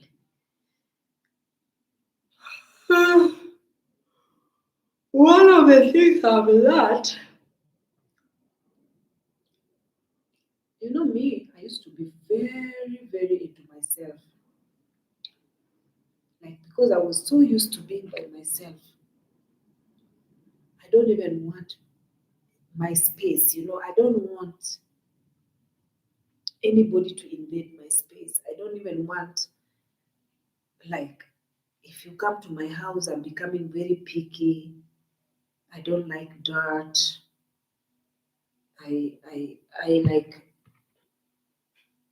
I even when you shower in my bathroom, after you finish, I go and check, because I like a neat home. I love, oh man, I am such a neat freak. I don't like I don't like untidy. I don't. So even if you come to my house and then you shower and then you leave soap everywhere, like you soap, I can see soap you on the wall. I'm not inviting you again. You're not coming to my house again. And also, if you shower with the soap in my bathroom, and then you leave hair in the soap, and that is disgusting. You're not coming. Or even if you wash your teeth in the sink and then you leave the sink with the the dirt and you didn't clean, I just feel like if you finish, you just need to wipe it and leave it clean. The mirrors, water is splashing on them. I don't like that. I like things to be neat. And then I when I first started staying with my husband, I was like telling him, Kwanzaa, there's something else that pissed me off is you pee and then you leave the the toilet seat up. Where is your common sense? Why you didn't close it? Like such petty little details. and then and then now and then also you are used to, my thing is here. It should be here. Why you took it in there? It should be where I left it. And now you start living with a man. Hey, let me tell you something. You have to close your eyes to a lot of things. Like for example, I noticed even when I went to my husband's village in their home, I noticed they don't switch off lights. I noticed, like, I don't know how their electricity generates, but I noticed that these people, they just use electricity. It never runs off. It never goes off. They don't switch off lights. It's always on, especially in the toilets. It's always on. So here, I'm used to, when I finish, I close. Conserving lights, conserving energy. Water I use, I close. I don't just open and then wash while the water is running. You know, I'm just picky. I'm just like, I just want you to conserve energy, conserve. So my husband used to find it very annoying that I used to always tell him, why did you leave the light open? Why can't you close the light? Why are you leaving but something that I'm grateful about is, also he's not this kind of a person who, he's not a dirty person. He's a very neat, like he's clean, but he's not like paying attention to details. Like he doesn't care about that. He doesn't care even after he, like, let's say if you leave him sleeping, when he has to be the last one to leave the bed, he leave it just like that. He just go. To me, I feel like that is so bad. I feel like when you wake up, the first thing, you spread the bed. You arrange it and you spread the bed and you make sure everything is neat. When after you use your towel, you don't just dump your towel anyhow. You put it and hang it where into its designated place. Okay, your clothes, they are folded. Remove them nicely. Don't just remove and leave them all over the place. So you can imagine him is a man. He doesn't care about all this. Where, like for example, there's a place I put clean socks. Sometimes he comes with dirty clothes, socks. He mix it with the clean socks. Sometimes his clothes, when he comes and find them, it's already folded. He undo them and leave them like that because he was in a hurry and he was looking for To me, I'm like, why are you disrespecting my effort? Huh? Why are you like, you found that I have already folded those things and you are unfolding them and leaving them like that? That is disrespectful, you know? So it's like, I will make it. I will clean it, babe. I will clean it later. It's okay later. Why did you go and leave the bed unmade? It's okay. I was in a hurry. So I have learned a lot. You just you just have to overlook a lot of things. You have to bite your tongue, because if you don't bite your tongue, and also something else, I was like thinking to myself,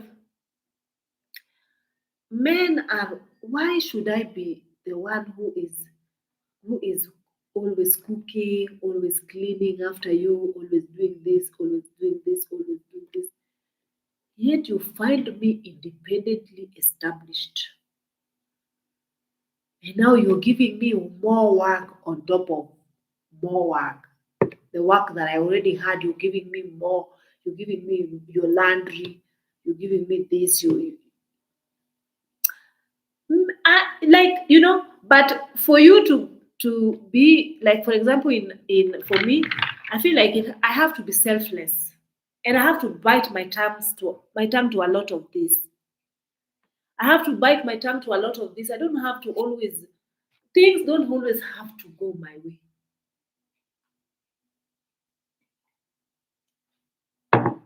As a matter of fact, I make sure that most times things go my way.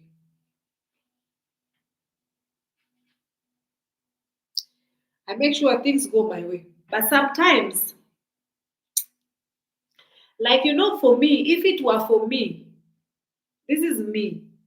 If it were for me, I would not even allow my husband to branch by another place. Like, for example, if he's going to watch football, which they usually do whenever these main premium leagues are being played, like Chelsea, whatnot, these big football leagues, they really, it's a big deal for them. So usually, let's say, for example, like when he goes, he have to drink. So, for example, they usually go weekends on Sundays. So on Sundays, me, I'm at home. So he goes with my car. So, and also something else, I feel as what is mine is mine, and what is his is ours. So if I say my car and not say our car, it's because it's my car. So I don't feel like that should be something that is offensive. So I feel like you are going with it, but then you are branching and drinking and then coming driving it while you have tasted alcohol. Do you know how much that makes me feel? I feel like my effort is being trashed. It's mine. How dare you drink it? Even if it is let me see, even if it is 1 spoon of alcohol, how dare you drink and drive my vehicle? Bring it. I used to always feel like this. So I've fought over this like crazy. Let me tell you something. My husband can drive a car even when he is very drunk. He will drive it. Very, like, he will drive. He will still drive. And he will reach all home. He will park it unscratched. So to me, it usually drives me the wrong way. The wrong way. First and foremost, because it's unsafe. Even where he usually go to Nini, where he usually goes to watch football, it's just like less than 10 minutes away from This here. one. This one and this one. What did you do? You did quickly because I told you. But this is not how you write handkerchief. Hmm? Bring rubber.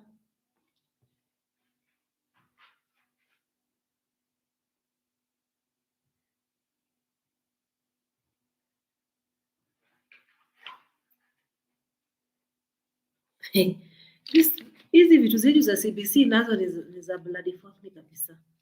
Zingine hata mtu what happened to your rubber? You ate your rubber. No, that's not mine. Where is your rubber? This was left it over there. Where is it? But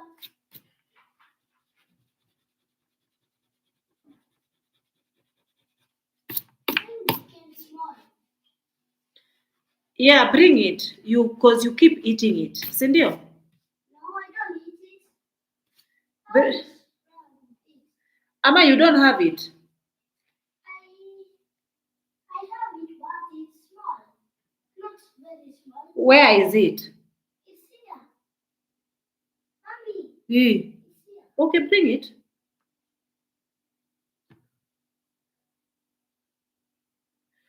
I need to check this kid's homework. Otherwise, he will do quickly. Yeah, this is good. It's not small. Hmm? Here. Write nicely here. Where did you start? I started here. I did here. I started here, and here, and here.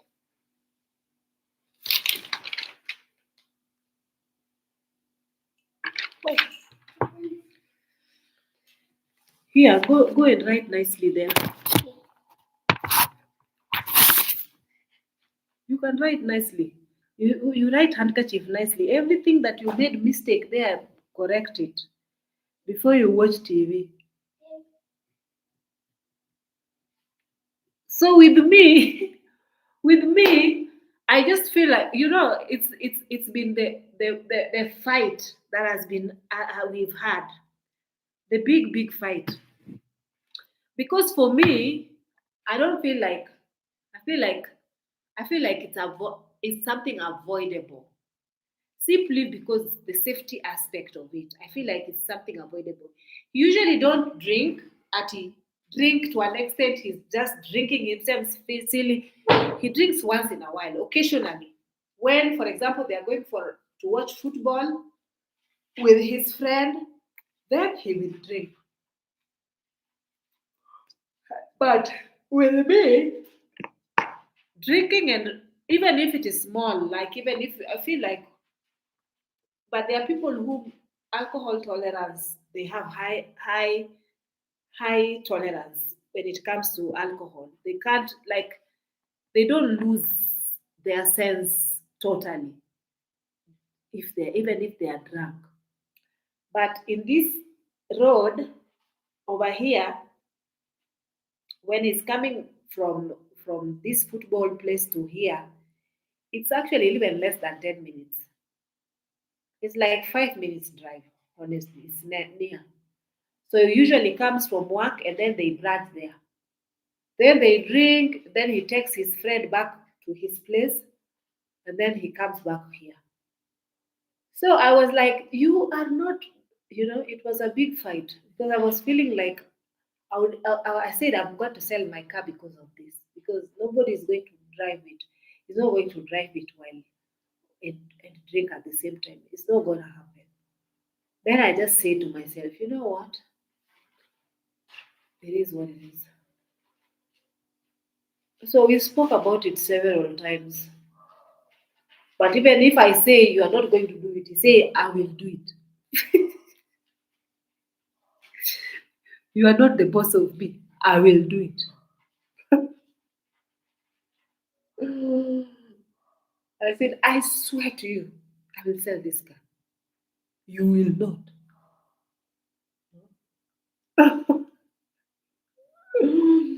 Whose car is it? Is it mine or yours? It's mine, right? It's mine. So you do what I want because it's mine. I will not. So nowadays I just choose to let it go. Let it slide. You learn to let a lot of things slide. You learn to know that not everything is going to go your way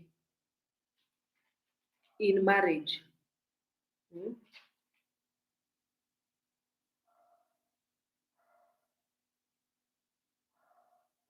Not everything is gonna go your way. And I feel like nowadays majority of the ladies that are looking for husbands, you're looking for perfect men.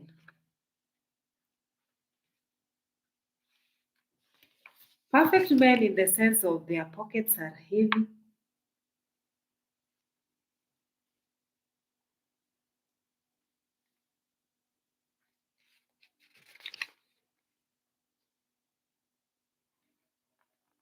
Hmm? Hebu soma this one. Read this. Walienda msituni kufanya nini? Timayowe watoto. But Oh, you've read the story? yeah, Hebu soma, I see. siku ya Jumapili Kande na Juma walienda kuwinda ndege msituni. Huko msituni waliona mnyama akikaribu na wao.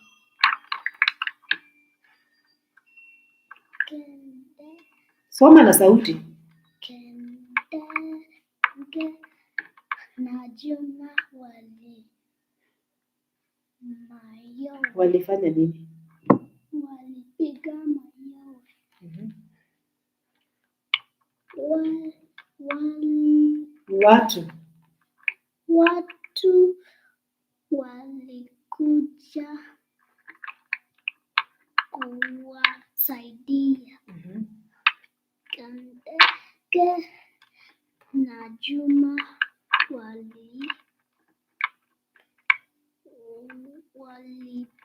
walipelekwa nyumbani. Wazazi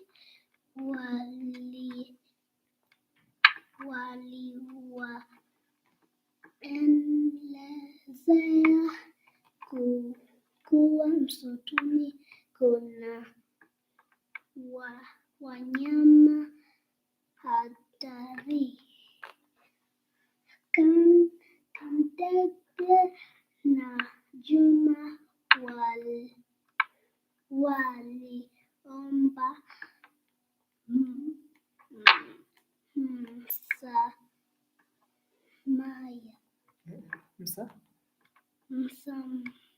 msamaha. Mhm. So Kadenge na Juma walienda msituni siku gani? Jumapili.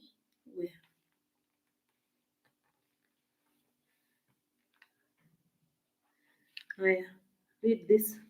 Walienda msituni kufanya nini? You're not supposed to write it like this. Okay. You're supposed to write it the way it is here. Walienda kufanya nini?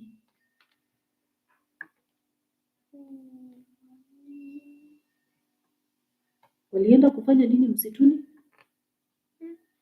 This is wrong. You have to rub this one, okay?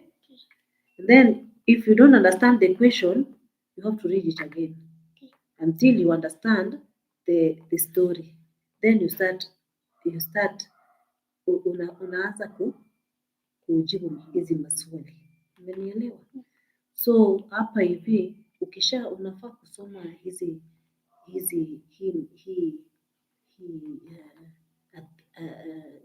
hadithi. Hii inaitwa hadithi. Unafaa kusoma hii hadithi yote, alafu unafaa kuwa umeelewa hii hadithi. Ukishaelewa hadithi ndio unakuja hapa kwa maswali, unaulizwa haya maswali, ukizijibu kulingana na venye hadithi imeandikwa hapa kwenye hadithi, sivyo? So unakuja ukisema kama hii venye umesema hapa hujasema vizuri, manake haijasemwa hivi hapa, si ndio? So I want you to go. Nataka uende ucorrect you. It's called parenting. I'm correcting him. So I need you to, nataka usome hiyo tena, soma uelewe, sivyo? So guys, it's been 2 hours since we did this video.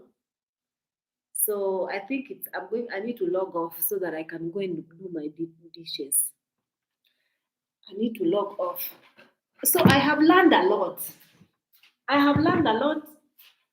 You learn to become selfless. Especially if you want to be in a long-term relationship. You have to, the other day I was talking to my friend and I was telling her that usually us as humans, we become very sensitive. To an extent, you find that relationships are nowadays not valuable to, like, it's very replaceable. You feel like when something is broken or when a relationship is broken or just because of a small misunderstanding or mere argument, you feel like your feelings are so hurt, you just toast that relationship and you move to another one and another one and another one. And I feel like I was telling my friend that relationships are not supposed to be based on, when someone does not meet your needs, it's conditional. You feel like the relationship is conditional. Like just because you didn't do this and you didn't do that and you didn't do that, I will be upset with you. Like for example, this is an example that I'm giving you. So we were having this misunderstanding because sometimes he likes that I'm there, especially when we go for the doctor's appointment. He wants me to be there because he feels like I'm his blanket, like more of you can be somebody's support system. I understand you need to be there for them, but then again, it feels like almost like he cannot function where outside of me, So it almost felt like that. So I felt like he needed to go uh, because we've been going for this doctor's appointment all along. And then the main treatment I had gone with him, but then now this time he needed to go for like a follow-up and a CT scan. So we had communicated because the doctor explained to me exactly what needed to be done. But he was not, I had to explain to him several times, but he was still not understanding. In a way, what the doctor said, it was not something that he wanted. So, for example, let me give you guys the context. For example, see, we went to the hospital, and then the first doctor told him that I'm very knowledgeable in this field because I'm an ENT doctor. I'm educated on this. I don't need you to question me much. You can question me as much as you want, actually, but just let me do my job because I know what I'm doing. So this doctor just like sort of did like this and with like a torch and so inside his nose and did a lot of explanation to him, and she was basically saying that he has like a severe allergy like he was telling him that you had a flu, you contracted a flu, but you did not treat that flu correctly. So that is why the flu has gone and affected your sinuses. That is the reason why your body is overreacting, because you have swollen, inflamed sinuses that needs to be cleared by correct medication. Only for this doctor to give him the wrong medication. So after this one doctor, he was not trusting of any other doctor. Then we came from this doctor, we went to another doctor. And then he told this doctor that because he was severe at this point, actually he was telling me that he feels like this disease might finish him. It feels like this disease, if it's not taken care of, he might die of this disease, because the way he feels so helpless when the attack comes to him, because it usually closes. I don't know. He usually explains to me that he feels a lot of pain. So we went to this second doctor, and now because the first doctor was not like sort of, he didn't feel like the first doctor was competent. So then he went to the second doctor. So he had already been, his faith in Kenyan doctors were a little bit shaken. So he was being explained to, he was being told by this doctor that you need to see a specialized ENT, and this specialized ENT is the one who's going to look at your situation and decide whether you need a CT scan that will lead for you to get surgery or not. Then he said, me, I need you guys to get to the bottom of my illness. I don't want you guys to give me medication, yet the medicine you guys are giving me are not helping me. Very much understandable. Then he insisted that he needed a scan. So these people gave him a scan, but it was not the correct scan, because he was so desperate and he needed help so desperately. So we ended up spending money in the first hospital with no cure, with no help. Now we are again spending money in the second hospital with no help. He was given some medication that helped him a little bit, but he felt still pain and pressure here, that he needed to go to the hospital, because he was convinced that he needed these two doctors, these two hospitals did not help him. So we had to go to Kenyatta main hospital. So we went there, and then the doctor was like sort of examining him, asking him questions, la la la la. And then he dismissed this doctor even before he started treatment or even talking to him. So I was telling him, you know what? Just let him explain to you. But then he was like, don't tell me to let him explain. Yet, you know very well we've been to three, now this is the third doctor, and all of them have misled me and don't help me. And pesa, the money is just keep going. So then I felt like, what will we do? Since you seem like you're very, like, obviously when you're talking to the doctors like this, they feel like you're being disrespectful to them. So this other doctor in Kenyatta, because I feel like Kenyatta is a very big hospital. So I feel like he should just like sort of calm down. Because again, I understand that he was feeling very frustrated. But what I wanted to rule out was surgery.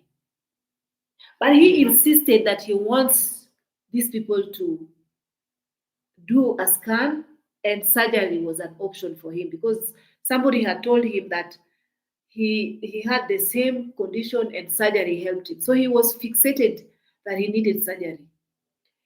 Then I told him that first and foremost, we don't have that kind of money, because we have already used a lot of money since your treatment started. So the second hospital gave you this medication, which actually the medication he refused to take. He refused to take medication because he said he's had enough of medication. He doesn't want medication anymore. Because the medication, he said that they are not they're actually making his head spin and he's not feeling well taking those medications. But then I feel like his attack actually reduced by him taking medication. So he refused to take medication. So then we went to the Kenyatta hospital. He started giving these people, like he started vouching for himself. And he was like, I need you guys to give me a scan, even if it is today. So then I asked him, so what do you mean by today? We don't have the money right now. Then he said, what do you mean by we don't have money? This is my life we are talking about here. Then I was like, you know what? You need to calm down. You know why? Because we need to discuss this further.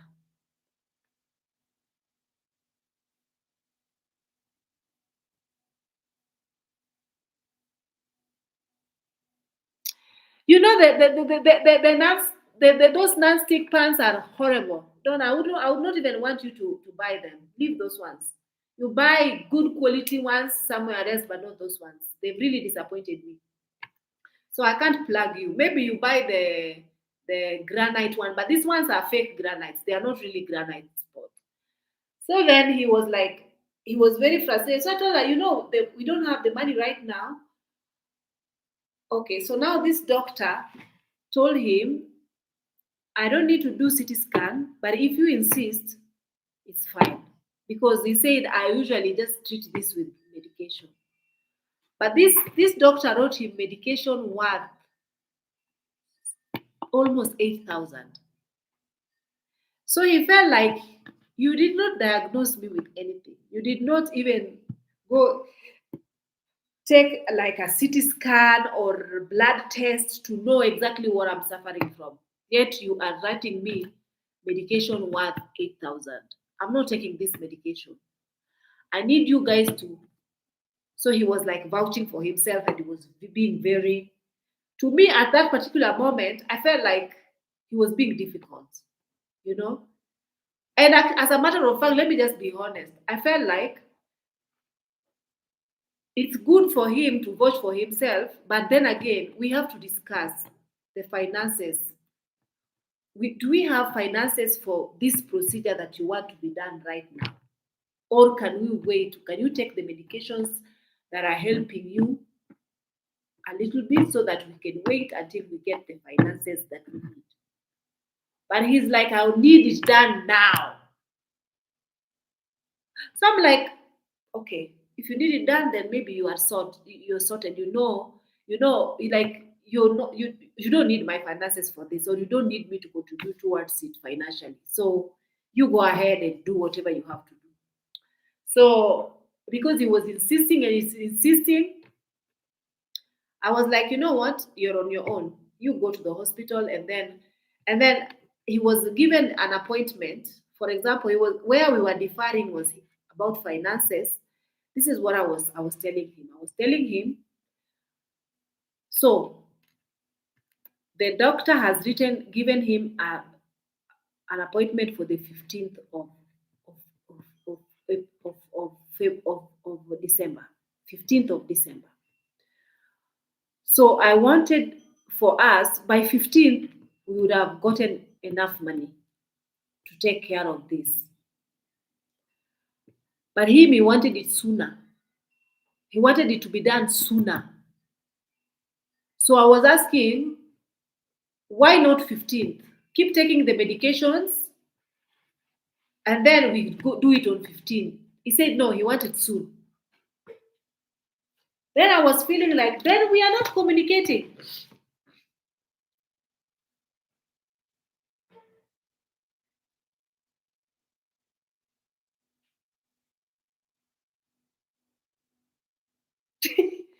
Kenny, you didn't understand this question, right?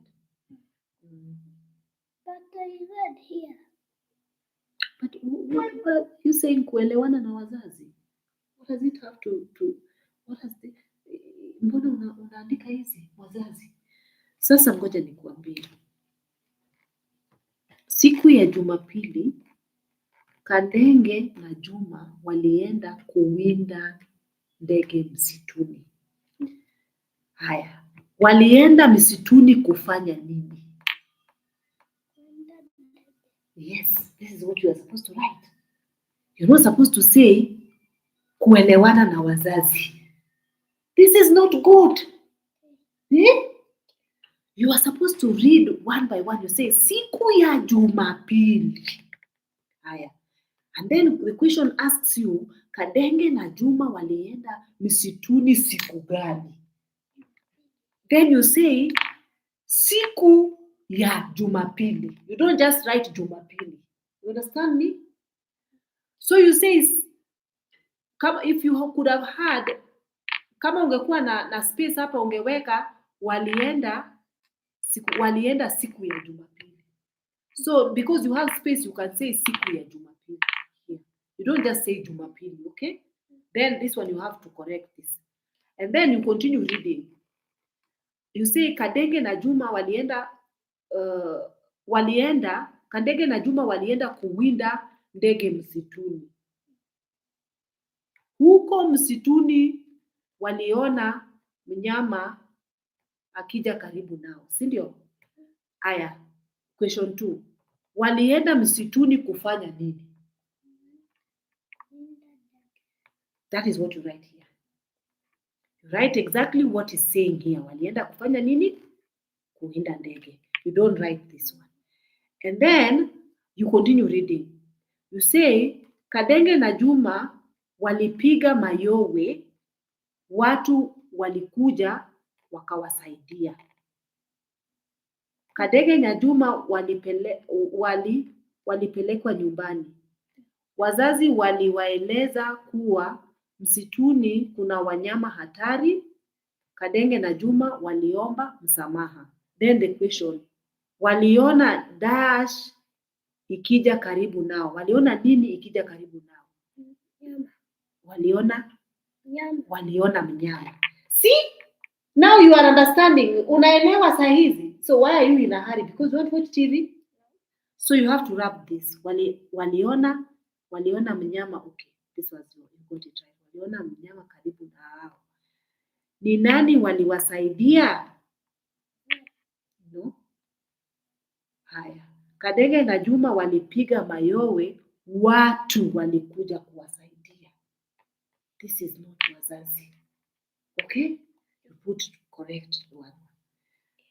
Kadenge na Juma walienda kuwinda ndege msituni, si ndio? This one you've gotten it right. Good job. Wazazi wao waliwaelezea nini? So you go back and start reading. Wazazi waliwaelezea kuwa msituni kuna wanyama hatari. So this is what you write here. Can you go and correct that work? And you stop doing your work in a hurry, because I don't like that. So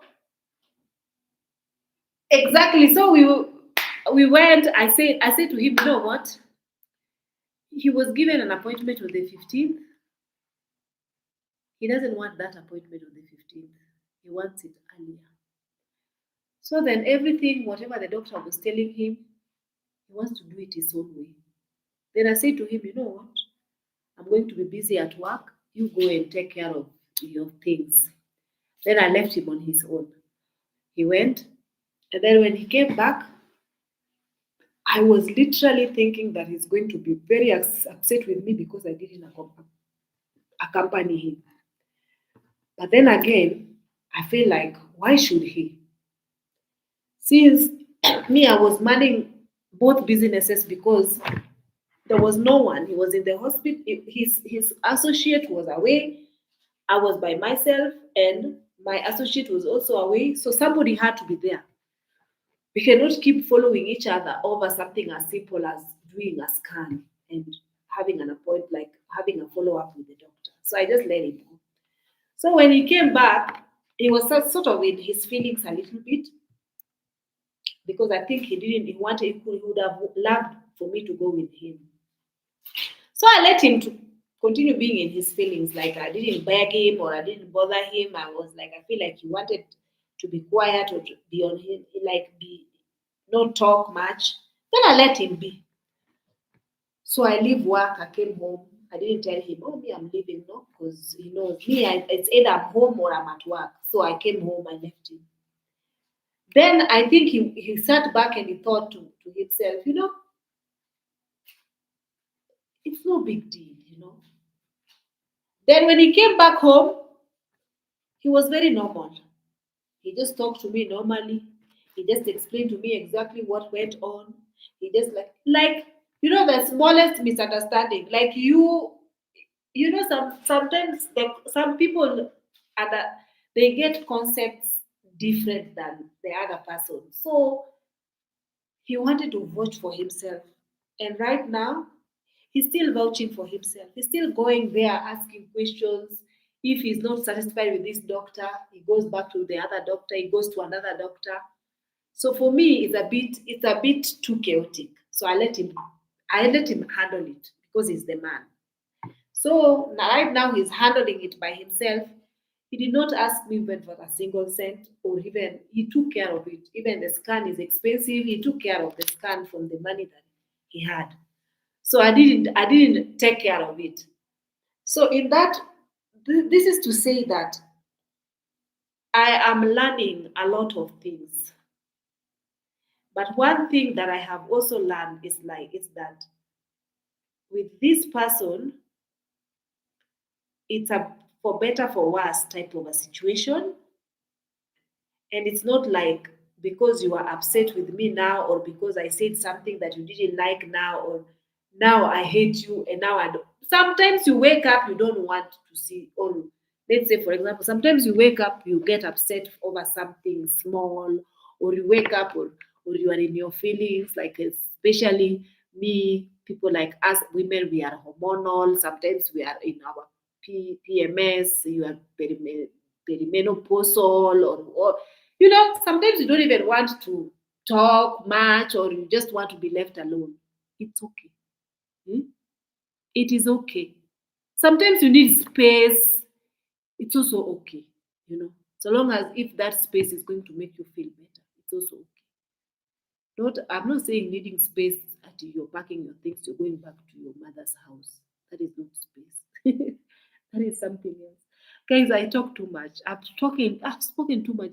It's my God, it's 2.5 hours. Oh my God. So I'm still learning, and I'm learning a lot of things, because I say to myself, nowadays, honestly, people like me, if I could have waited, I don't know, manifested a marriage, the kind of marriages I see in books and storybooks and movies, and the Cinderella dream, and many of us, the kind of picture perfect life that has no ups and downs whatsoever. You know, there are people who found such type of marriages, and kudos to them. As for us, life for us, we're just winging it the way we accept it to be. This is what we have accepted. This is what we have for ourselves. We make it work. We make it work financially. We make it work emotionally. We make it work physically. We make it work. So, and I feel like my husband also has taught me tolerance. He's a very tolerant guy. He's a very, very tolerant guy. He's tolerating my nonsense, honestly, guys. He is tolerant, okay?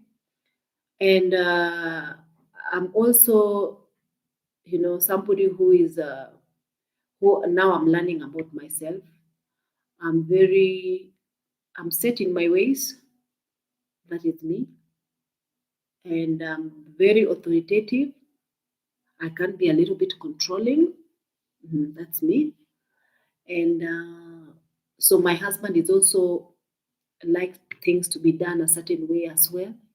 But then uh, I want to be, like I want to also be. There is a lot sometimes conflicting ideas. But at the end of the day,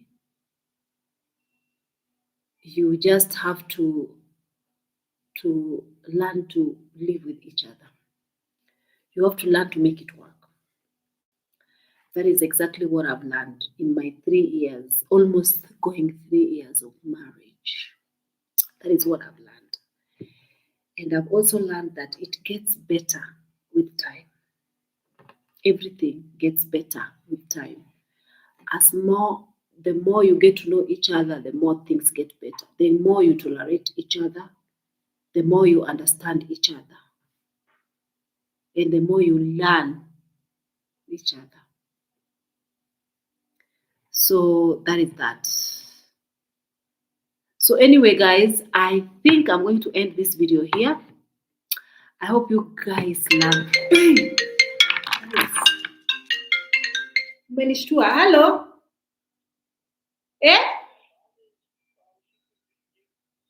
Si niko kwa video uko?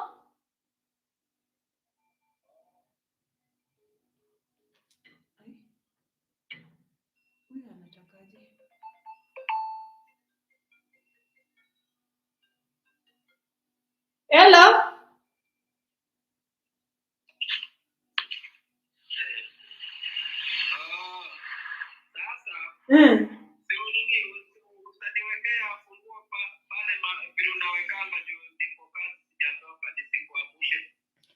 Kwani saa hii ni saa ngapi?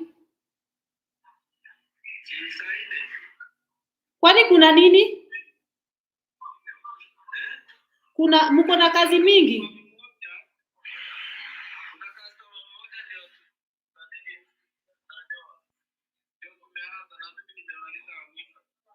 Ni sawa, nitakuwekea.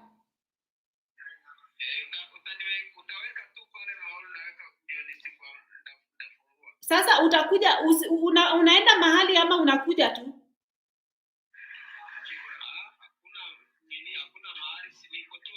Unaenda football? Lakini nakuulizaje, Masi alienda ama alirudi? Masi alienda, alifunga kazi?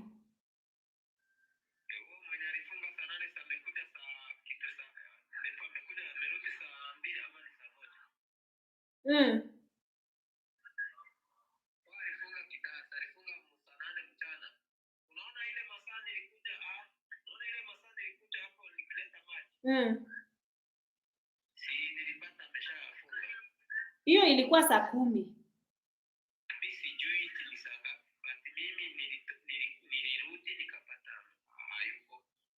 Oh. Ni sawa. Sasa si utakuja tu basi utajichemshia food. Mimi na Kilian tutapanda juu. Juu alikuwa anakungojea. Kilian kuja uongee na daddy.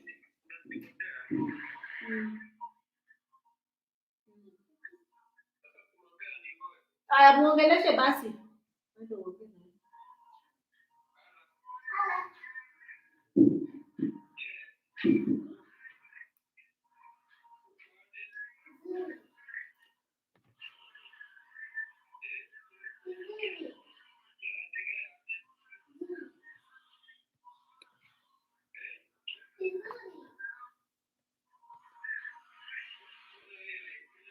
Si umwambie Kilian, umwambie unataka nini akulete.